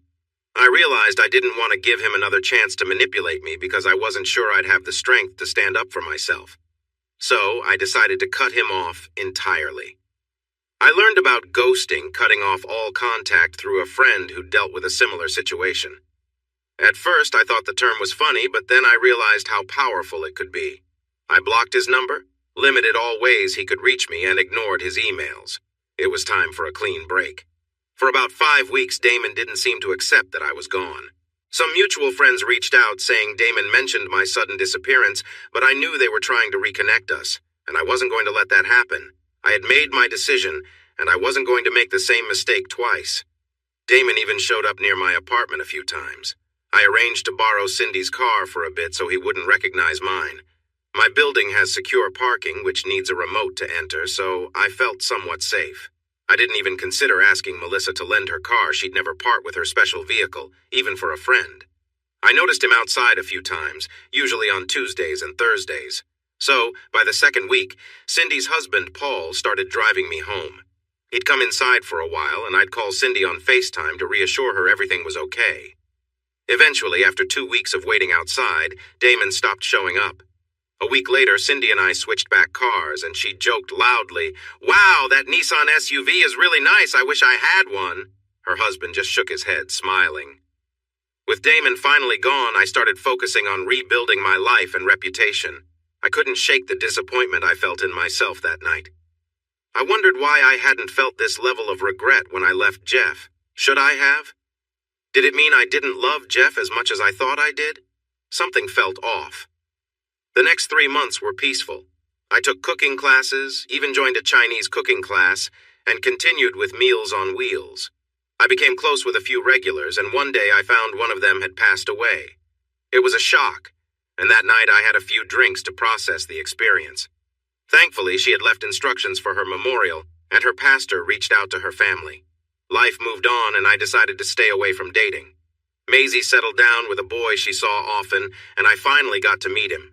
He seemed like a respectful kid, had a little hoop earring, but was polite and attentive to Maisie, which was all I wanted as a parent. Drew, too, was growing up fast. He started coding lessons after school and told me he wanted to create video games someday. I was a bit surprised, but it made sense. He'd always been curious, asking questions about how things worked. I found myself more interested in how video games were made than in playing them. "Not everyone at NASA is an astronaut, right?" Drew had said, and it made sense. I focused on work, and when I closed a deal on a big office building, I was able to put a good chunk toward Maisie's college fund. I emailed Jeff about the plans, and he reassured me he'd help cover the rest. That gave me some peace, but I couldn't shake the feeling of loneliness. Dating again felt daunting. The past year had shown me how tricky it could be, especially at my age. I often thought about my relationship with Jeff, trying to pinpoint what went wrong. He was a good man, and I realized that wasn't easy to find. Or maybe I just wasn't great at choosing the right person. One evening, Melissa jokingly suggested, "Maybe a different path is calling you." It was a funny thought, and though the idea of dating a woman had its appeal, Melissa and I both felt drawn to more traditional relationships. Then, as if out of nowhere, I met Tony. I was in the grocery store's frozen food aisle looking for chestnuts for my cooking class when I noticed him. He had a bright, warm smile and his gaze lingered on me. It was a nice feeling, refreshing even. There was no ring on his finger or any sign he'd recently worn one.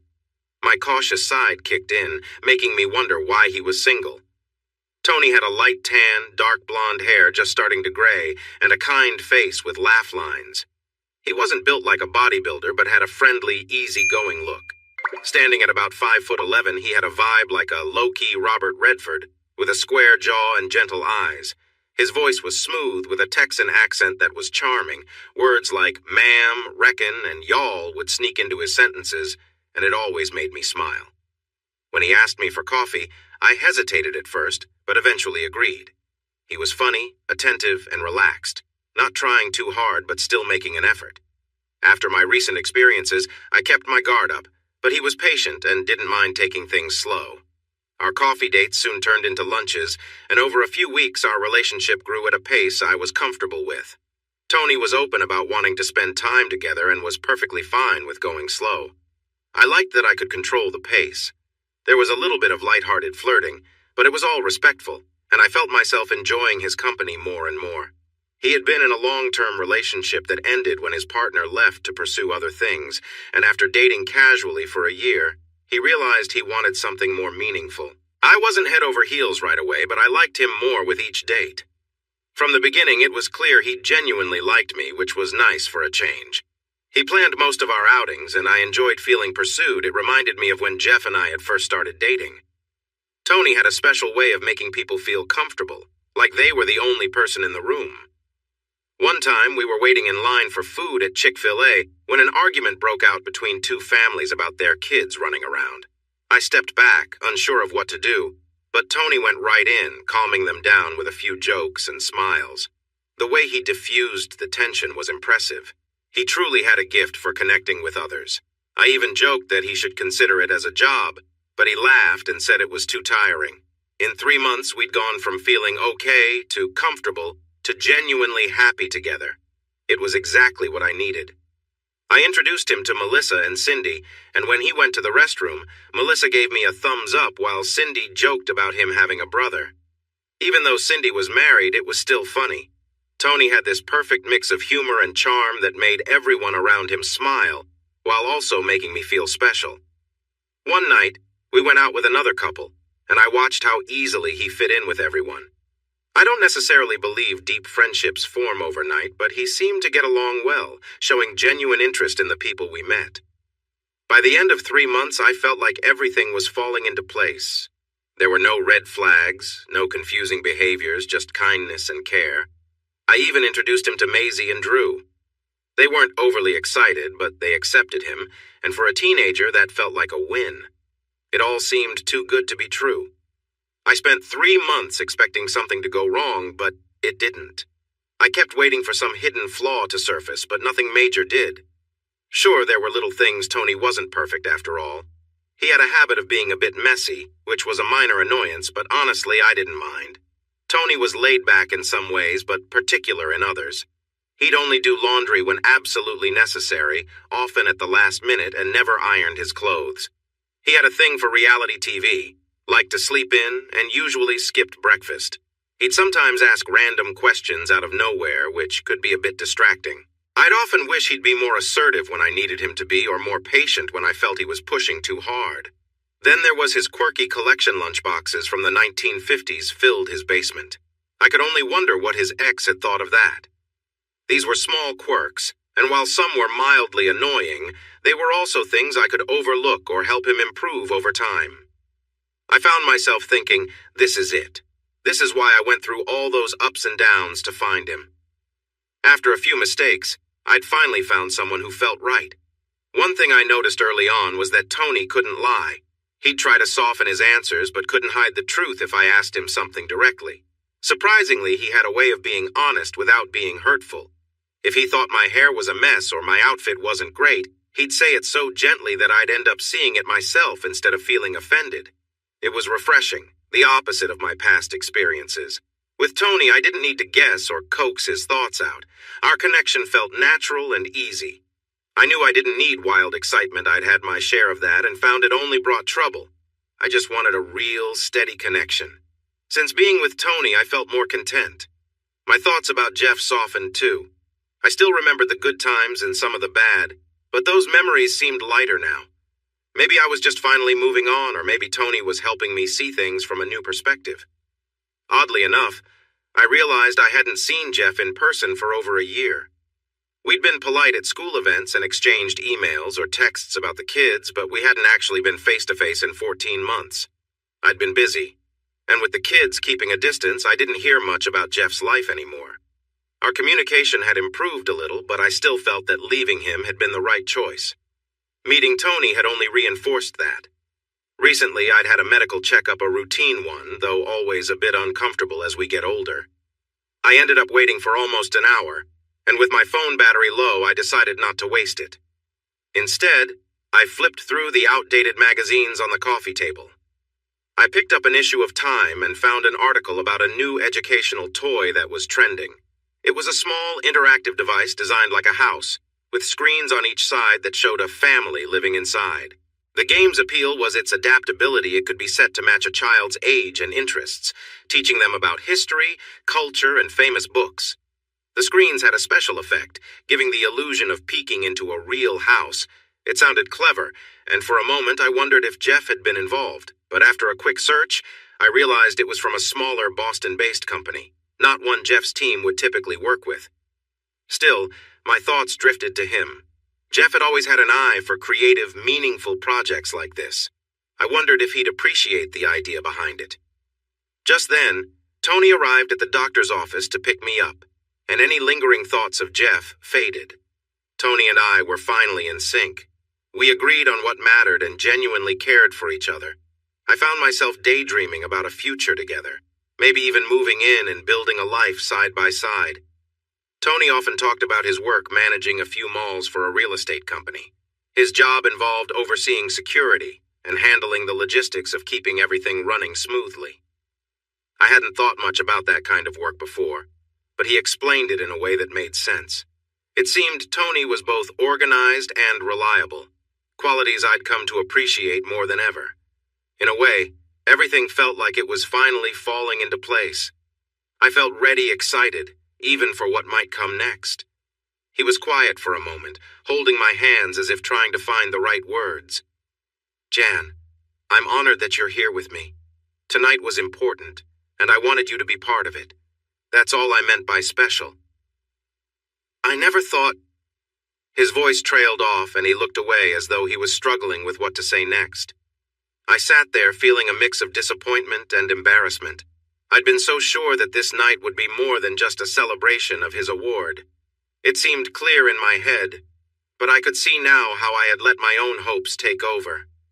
I looked down, trying to hide the emotions swirling inside me.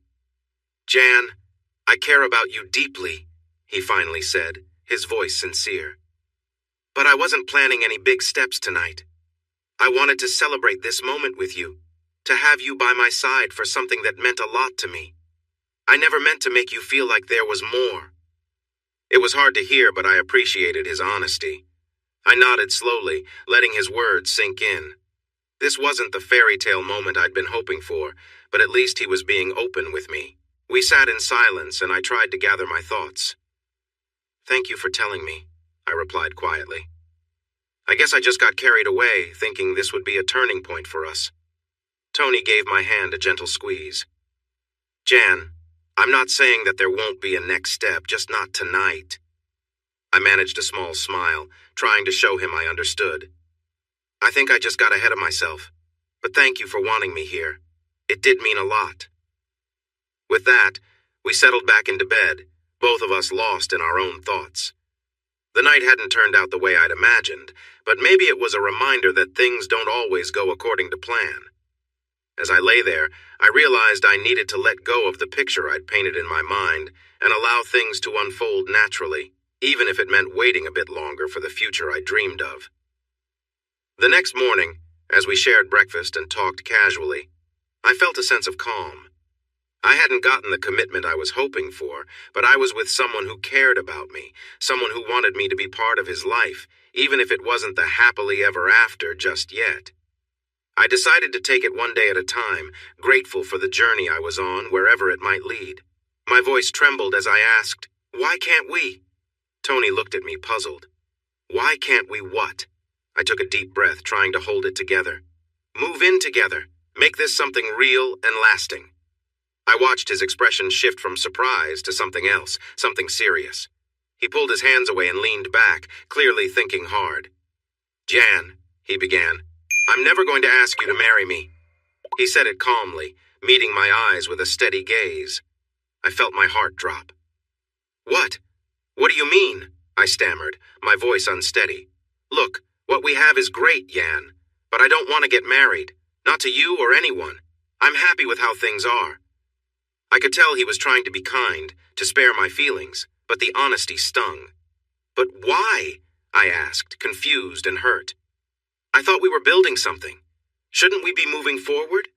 He looked down, gathering his thoughts. "Jan, you're a remarkable woman, driven, determined. You know what you want and you go after it. I admire that about you." He paused, choosing his next words carefully. "But sometimes your focus is so intense that it feels like there's only one way forward your way, and when reality doesn't match that vision, it creates tension." My frustration started to grow. I took a slow breath. "Please, just be honest," I said, determined to hear everything. He nodded, looking a little weary. "Okay then. Sometimes. You can be a bit intense, a bit demanding. It's not all the time, but it's there. The space we have in this relationship helps us. But if we were married, living that close every day, I don't think it would work. We're just different." I felt a mix of anger and hurt. Part of me understood he was being as honest as he could, and yet it hurt to hear. Here was the man I thought might be my forever, telling me I wasn't enough for him. Tony's voice softened as he continued. "I just think we're good where we are, Jan. Nothing more, nothing less." I took a deep breath, letting his words settle. "I need to go," I said quietly, standing up and looking around for my things. "Please don't go like this," he pleaded, watching me gather my clothes and slip on my shoes. "What we have is good. I've never connected with someone like I have with you. We don't have to end it."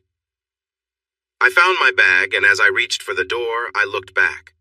"Goodbye, Tony," I said firmly, leaving no room for doubt. Out in the hallway, I took out my phone and called for a ride. As I stepped into the hotel lobby, the bright lights and distant sounds of conversation seemed strange and distant. My car arrived quickly, and soon I was headed home, the city lights blurring past. My driver, Wanda, chatted non-stop during the ride. I gave polite responses, trying to keep my thoughts focused on the stars outside. In less than 35 minutes, we pulled up to my place. I went inside, slipped off my clothes, and took a long, hot shower. Afterward, I poured myself a small glass of cognac, savoring the warmth as it went down. I sat out on the balcony, gazing at the moon and the view over Bellevue. My thoughts were a mix of frustration and sadness. I felt hurt and let down, trying not to dwell too much on what Tony had said. I knew my flaws. I didn't need them pointed out by someone I'd thought might be my forever. Why did I keep picking the wrong partners? My expectations never seemed to match reality. After a while, my emotions took over. I stood up, leaned over the balcony, and tossed my glass into the night, letting out a long, frustrated scream. It felt oddly freeing. Then, aware of my neighbors, I quickly slipped back inside, not wanting to explain any outbursts. I didn't want to break more glasses, especially the ones from my wedding set.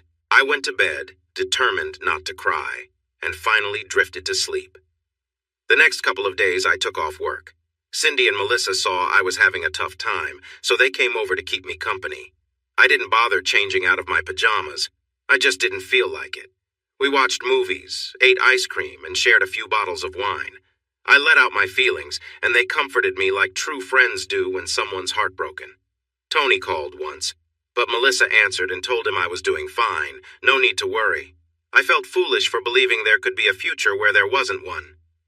Then, out of nowhere, my sister Tina showed up. Family has a way of getting right to the heart of things, don't they? Especially my older sister. She just knocked on the door one day saying, "Hey, little sister, how's life treating you?" Just what I needed, no warning. She walked in with a bottle of Jameson Reserve and after a quick hug said, "Dinner's on me. We'll eat. Come back and celebrate. Go put on some jeans. I'm starving." I blinked, trying to figure out how she'd even found my new place.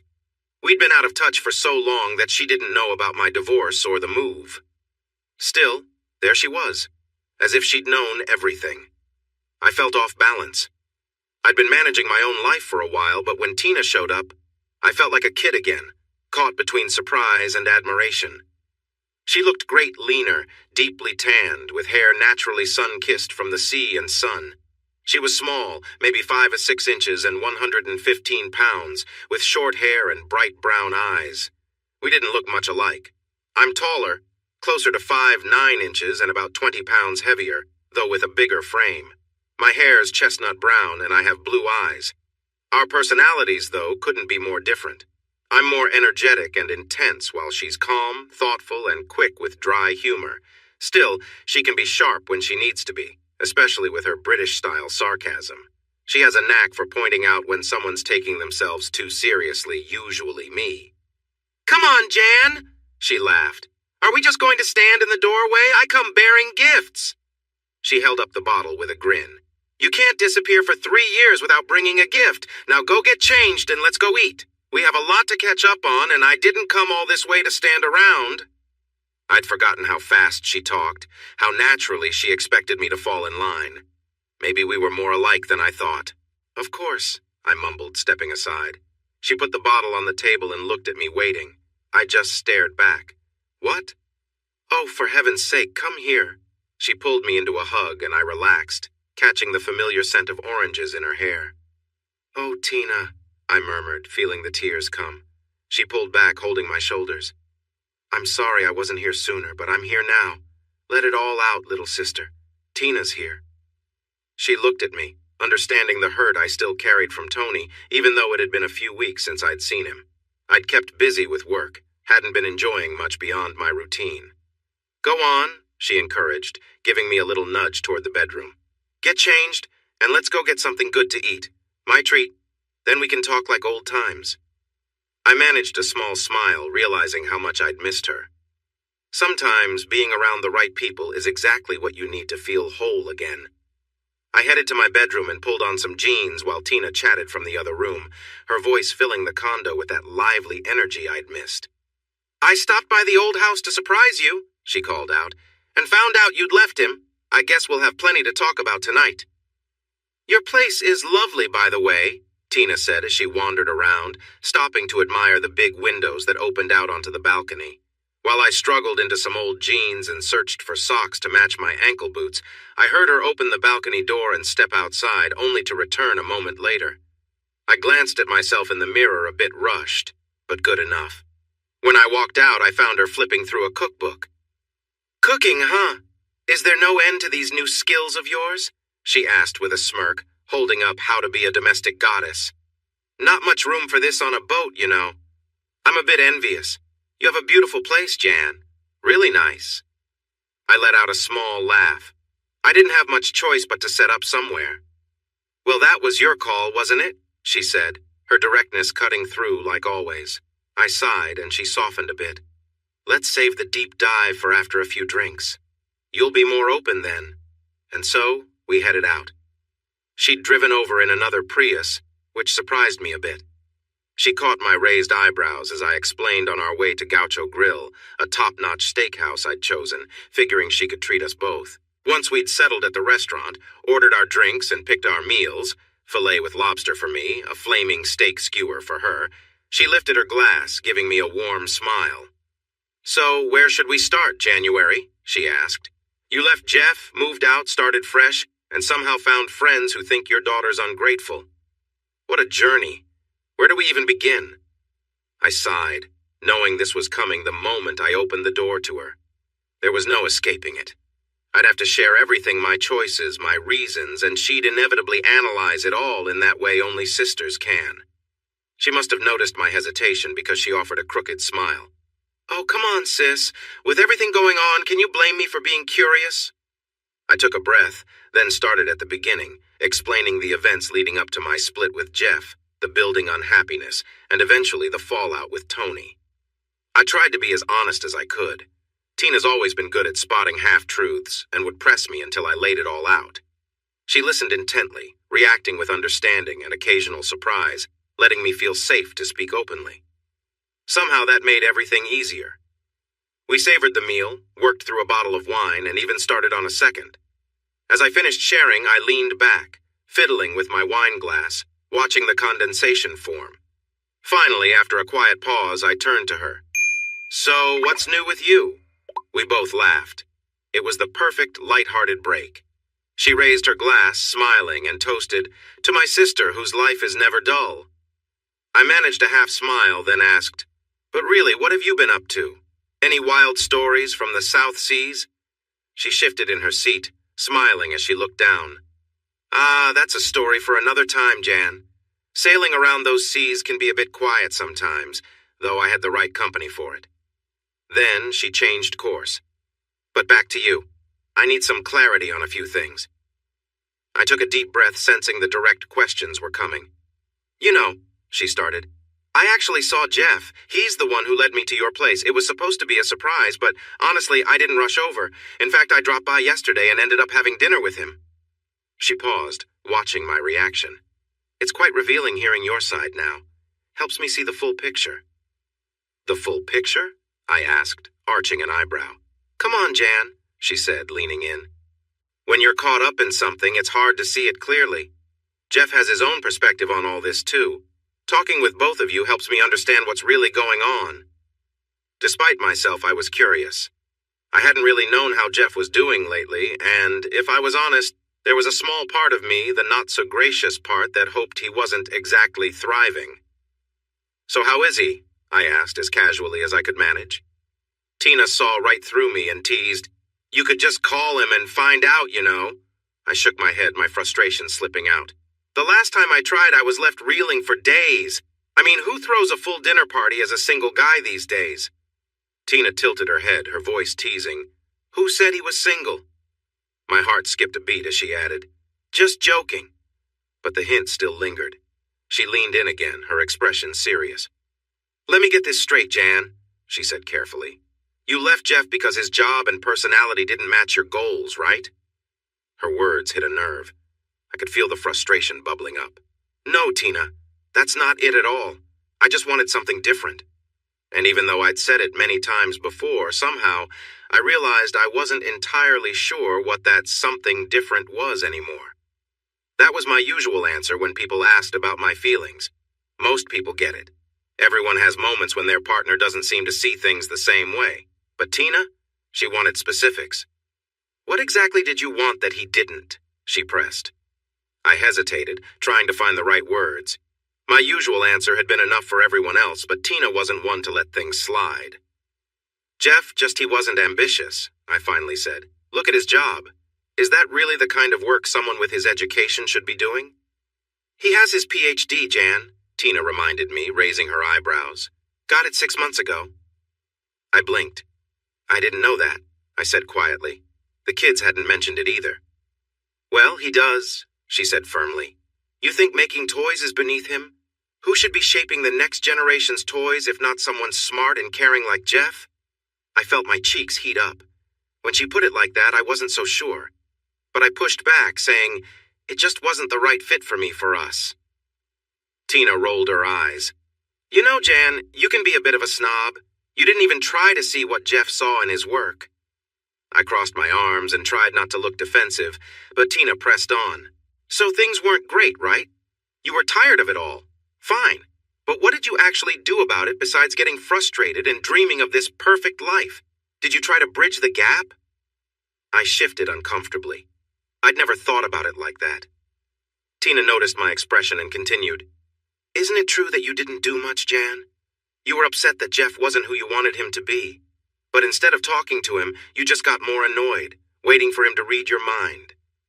I bit my lip. "It wasn't that simple," I murmured. Tina shook her head. No, Jan, it was simple.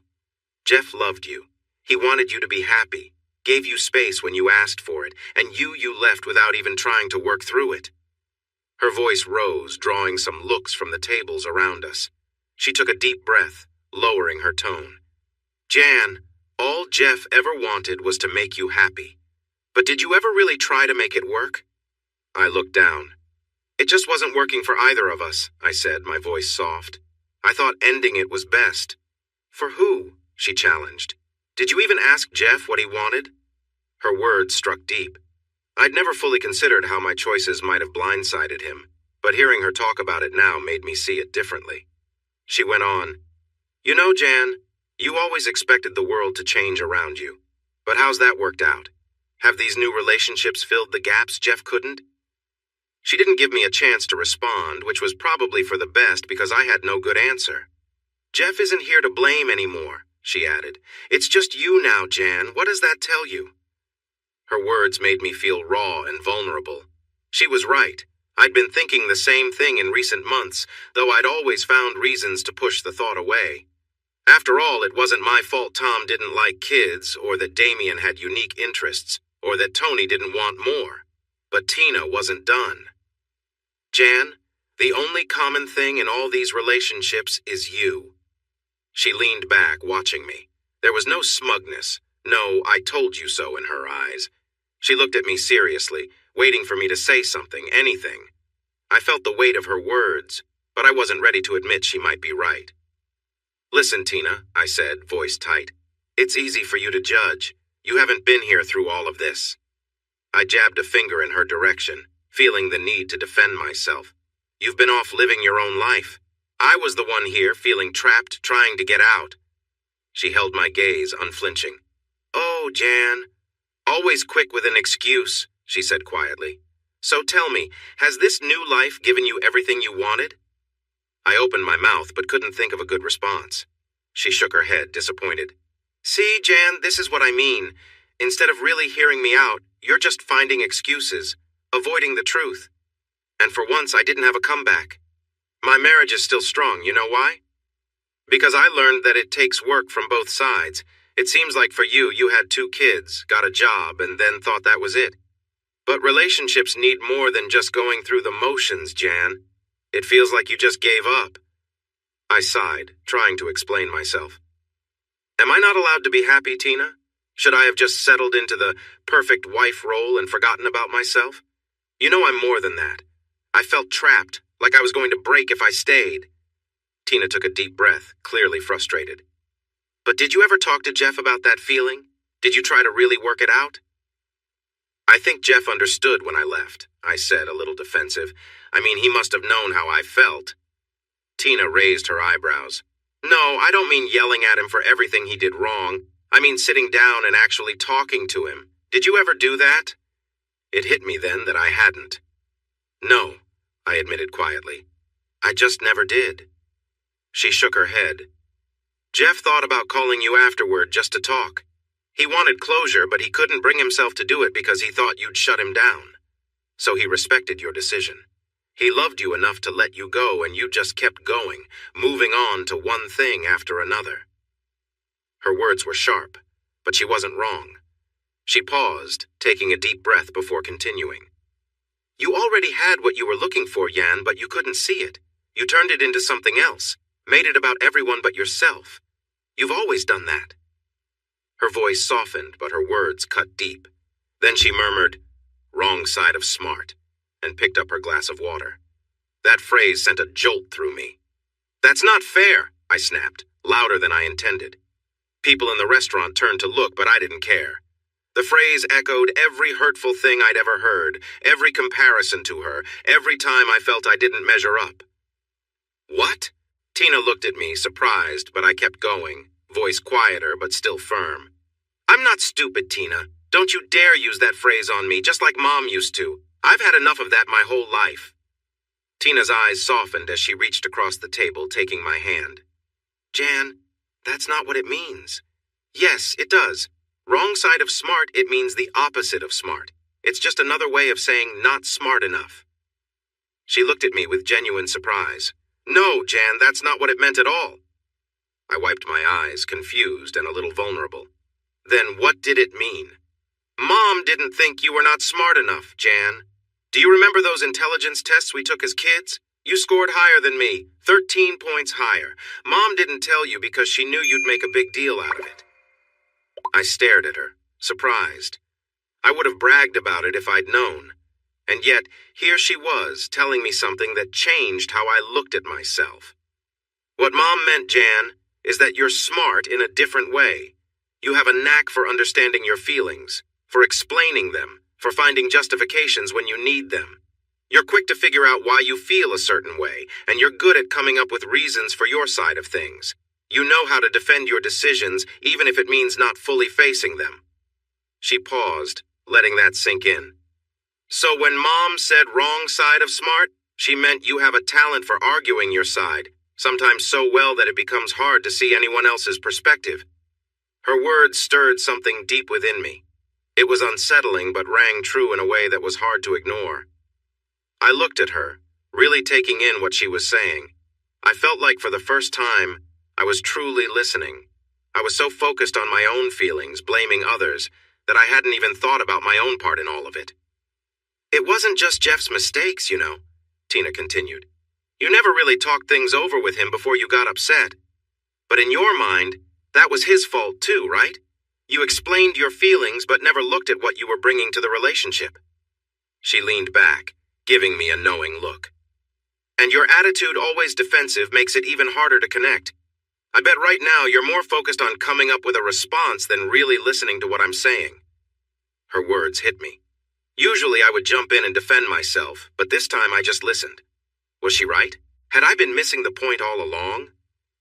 Look at your life since leaving Jeff, she said. You've been searching for someone to make you happy.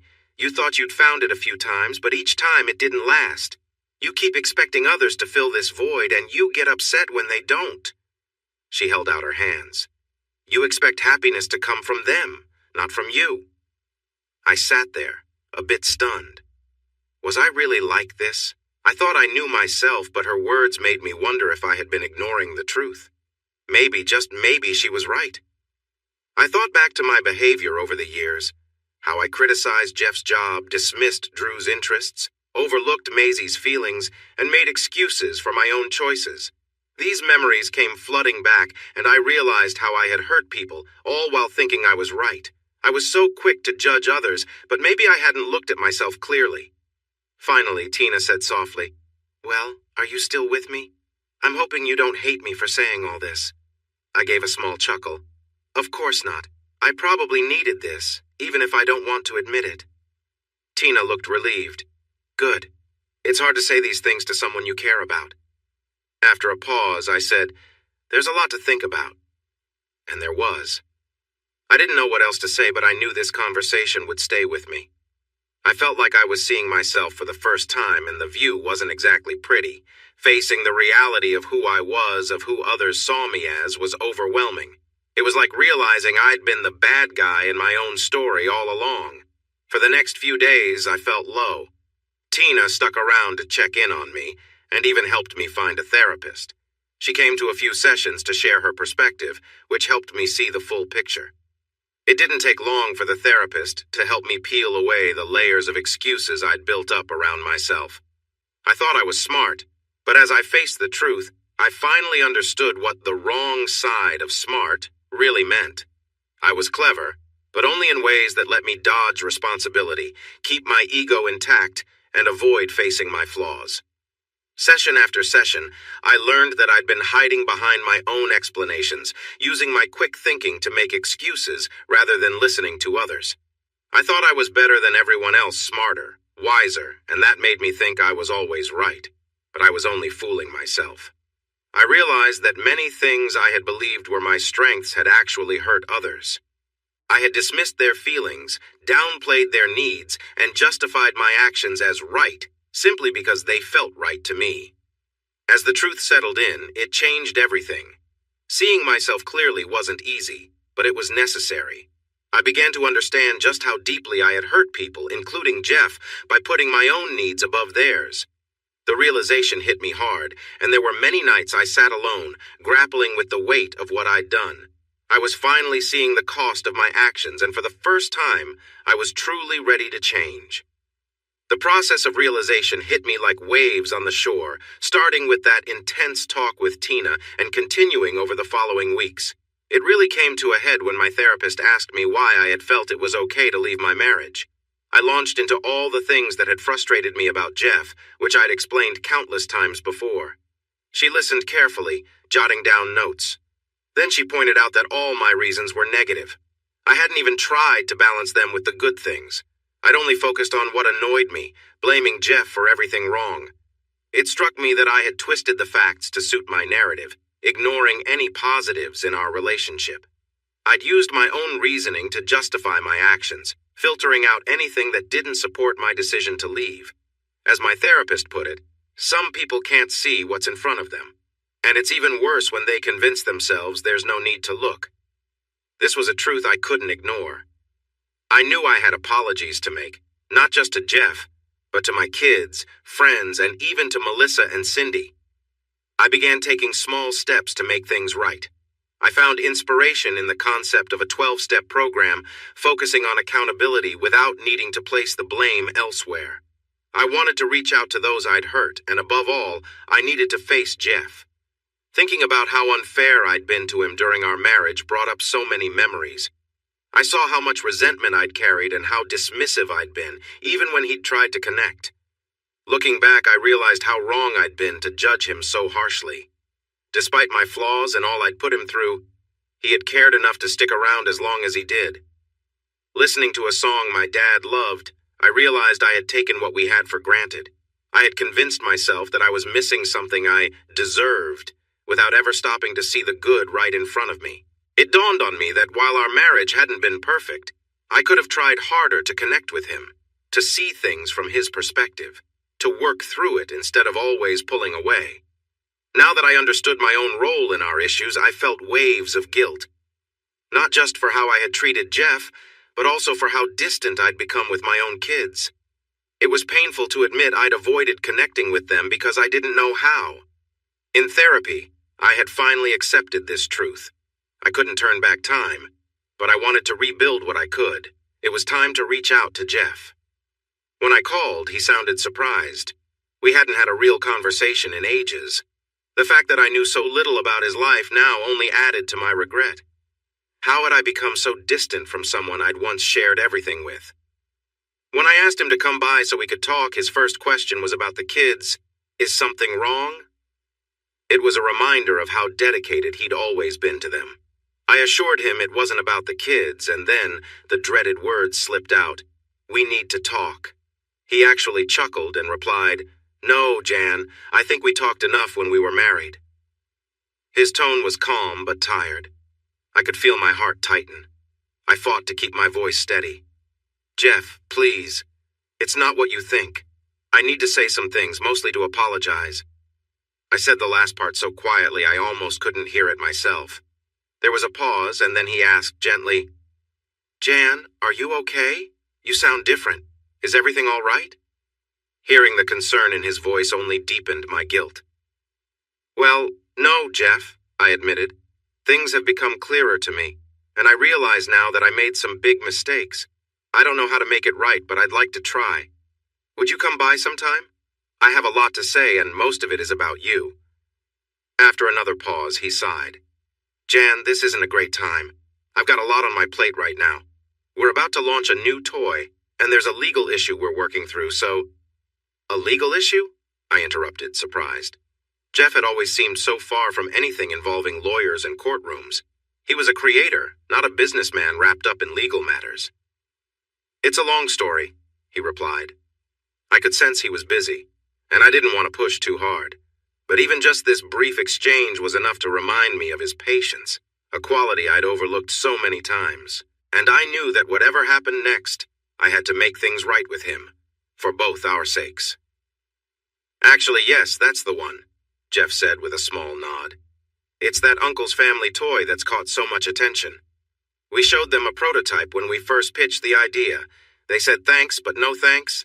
And then a few months later, they launched something almost identical. Now, we're in this messy legal situation. Wow, Jeff, I said, genuinely surprised. I never thought you'd be dealing with lawsuits. You used to hate anything to do with legal stuff. He shrugged and gave a small, tired smile. Yeah, me neither. But this is more about standing up for what we created. I guess I've changed a bit. I nodded, understanding his resolve. For a moment I felt a pang of regret, realizing how little I knew about the changes he'd gone through. Here was Jeff, someone I once thought I knew better than anyone, now growing in ways I hadn't been there to witness. So, he said, shifting in his chair, what was it you wanted to talk about, Jan? I took a deep breath, glancing down at my coffee cup, steadying myself. I've been doing a lot of thinking, Jeff. About, well, everything, really. Our marriage, my choices, and how things ended between us. He listened without interrupting, his gaze gentle but attentive. I realized, I continued, that I was so focused on what I thought I was missing that I didn't see the good things we had. I blamed you for a lot that wasn't really your fault. I left without trying to work through things, and I think I hurt you more than I ever intended. Jeff looked down, his expression thoughtful. Jan, I can't pretend that it didn't hurt or that I didn't wonder what went wrong. But I also know you weren't happy, and I thought maybe letting you go would give you that. I felt a surge of gratitude for his honesty. I know now that leaving wasn't the answer. I should have been more honest with you from the start instead of letting all those small things build up inside. I'm sorry, Jeff. I really am. He met my eyes, a hint of a smile playing on his face. Thank you, Jan. I appreciate that. We sat in silence for a moment, just letting the weight of everything settle. I felt a sense of peace, like a chapter was finally closing, allowing me to move forward, even if I wasn't quite sure what that future looked like. So, where do we go from here? I asked, my voice soft. Jeff took a deep breath, as if he too was searching for the right words. I don't know, Jan. I think we both need to figure that out. But maybe we can take things slowly, see where life takes us. I'd like to be in each other's lives, even if it's in a different way than before. A warmth spread through me at his words. It wasn't the sweeping romance I'd once dreamed of, but it felt real, honest. That sounds good, Jeff, I said, smiling. One step at a time. He smiled back, and for the first time in a long time, I felt a sense of calm. We didn't need to have everything figured out. All we needed was to be open to what came next. As he prepared to leave, I walked him to the door, feeling lighter than I had in months. We shared a brief hug, a small but meaningful gesture. Take care, Jan, he said as he stepped out. You too, Jeff. Safe travels, I replied, watching him walk away, knowing that, whatever happened next, I was finally ready to face it. I could tell Jeff was trying to find the right words. I do believe you're sorry, Jan, he said slowly. I believe you see things differently now, and that you've gone through some real changes. I nodded, feeling the weight of my words settling between us. I have, Jeff, and I know it took losing you to realize what I had. He looked down, gathering his thoughts. The thing is, he said, I had to move on too.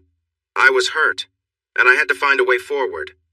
I'm glad you're seeing things clearly, but I don't know if I can just go back to what was. Too much has happened. My heart sank, but I knew I owed him honesty. I understand. I really do. And I'm not asking to pretend like nothing happened. I want a chance to build something different, maybe a fresh start. No pressure, no expectations. He was silent, his gaze drifting to the window for a moment. Jan, it's hard to forget the pain, the way things ended, but I can't deny that it means something to hear this from you. There was a softness in his eyes as he looked back at me, and for a second, hope flared up inside me. So, he said, what are you asking, really? I'm asking if you'd be open to spending some time together, I said, choosing my words carefully. No labels, no big promises, just maybe dinner here and there. Let's see if we still connect. He nodded, thoughtful. I think I could do that, he said, a small smile forming. But I have to be honest, Jan. I don't want to end up in the same place we were. We'd have to go slow, really slow. I smiled, feeling a sense of relief. That's all I want, Jeff. Just the chance to get to know each other again. He looked at me with a warmth I hadn't seen in years. Then maybe we can start there. It wasn't a grand reunion, but it was enough a quiet hope, a small step forward. As he left, I watched him walk away, knowing this was just the beginning of something new, something real. And for the first time in a long time, I felt at peace. Seeing this new side of Jeff felt surreal. In all the years we were together, I'd never seen him so grounded, so sure of himself. He had moved on in a way I never anticipated. "I never thought I'd hear this," I managed to say, still processing his words. "It's just, I'm shocked." He gave a small, understanding smile. "I know, Jan. When you left, I was lost. It took me a long time to find my footing again.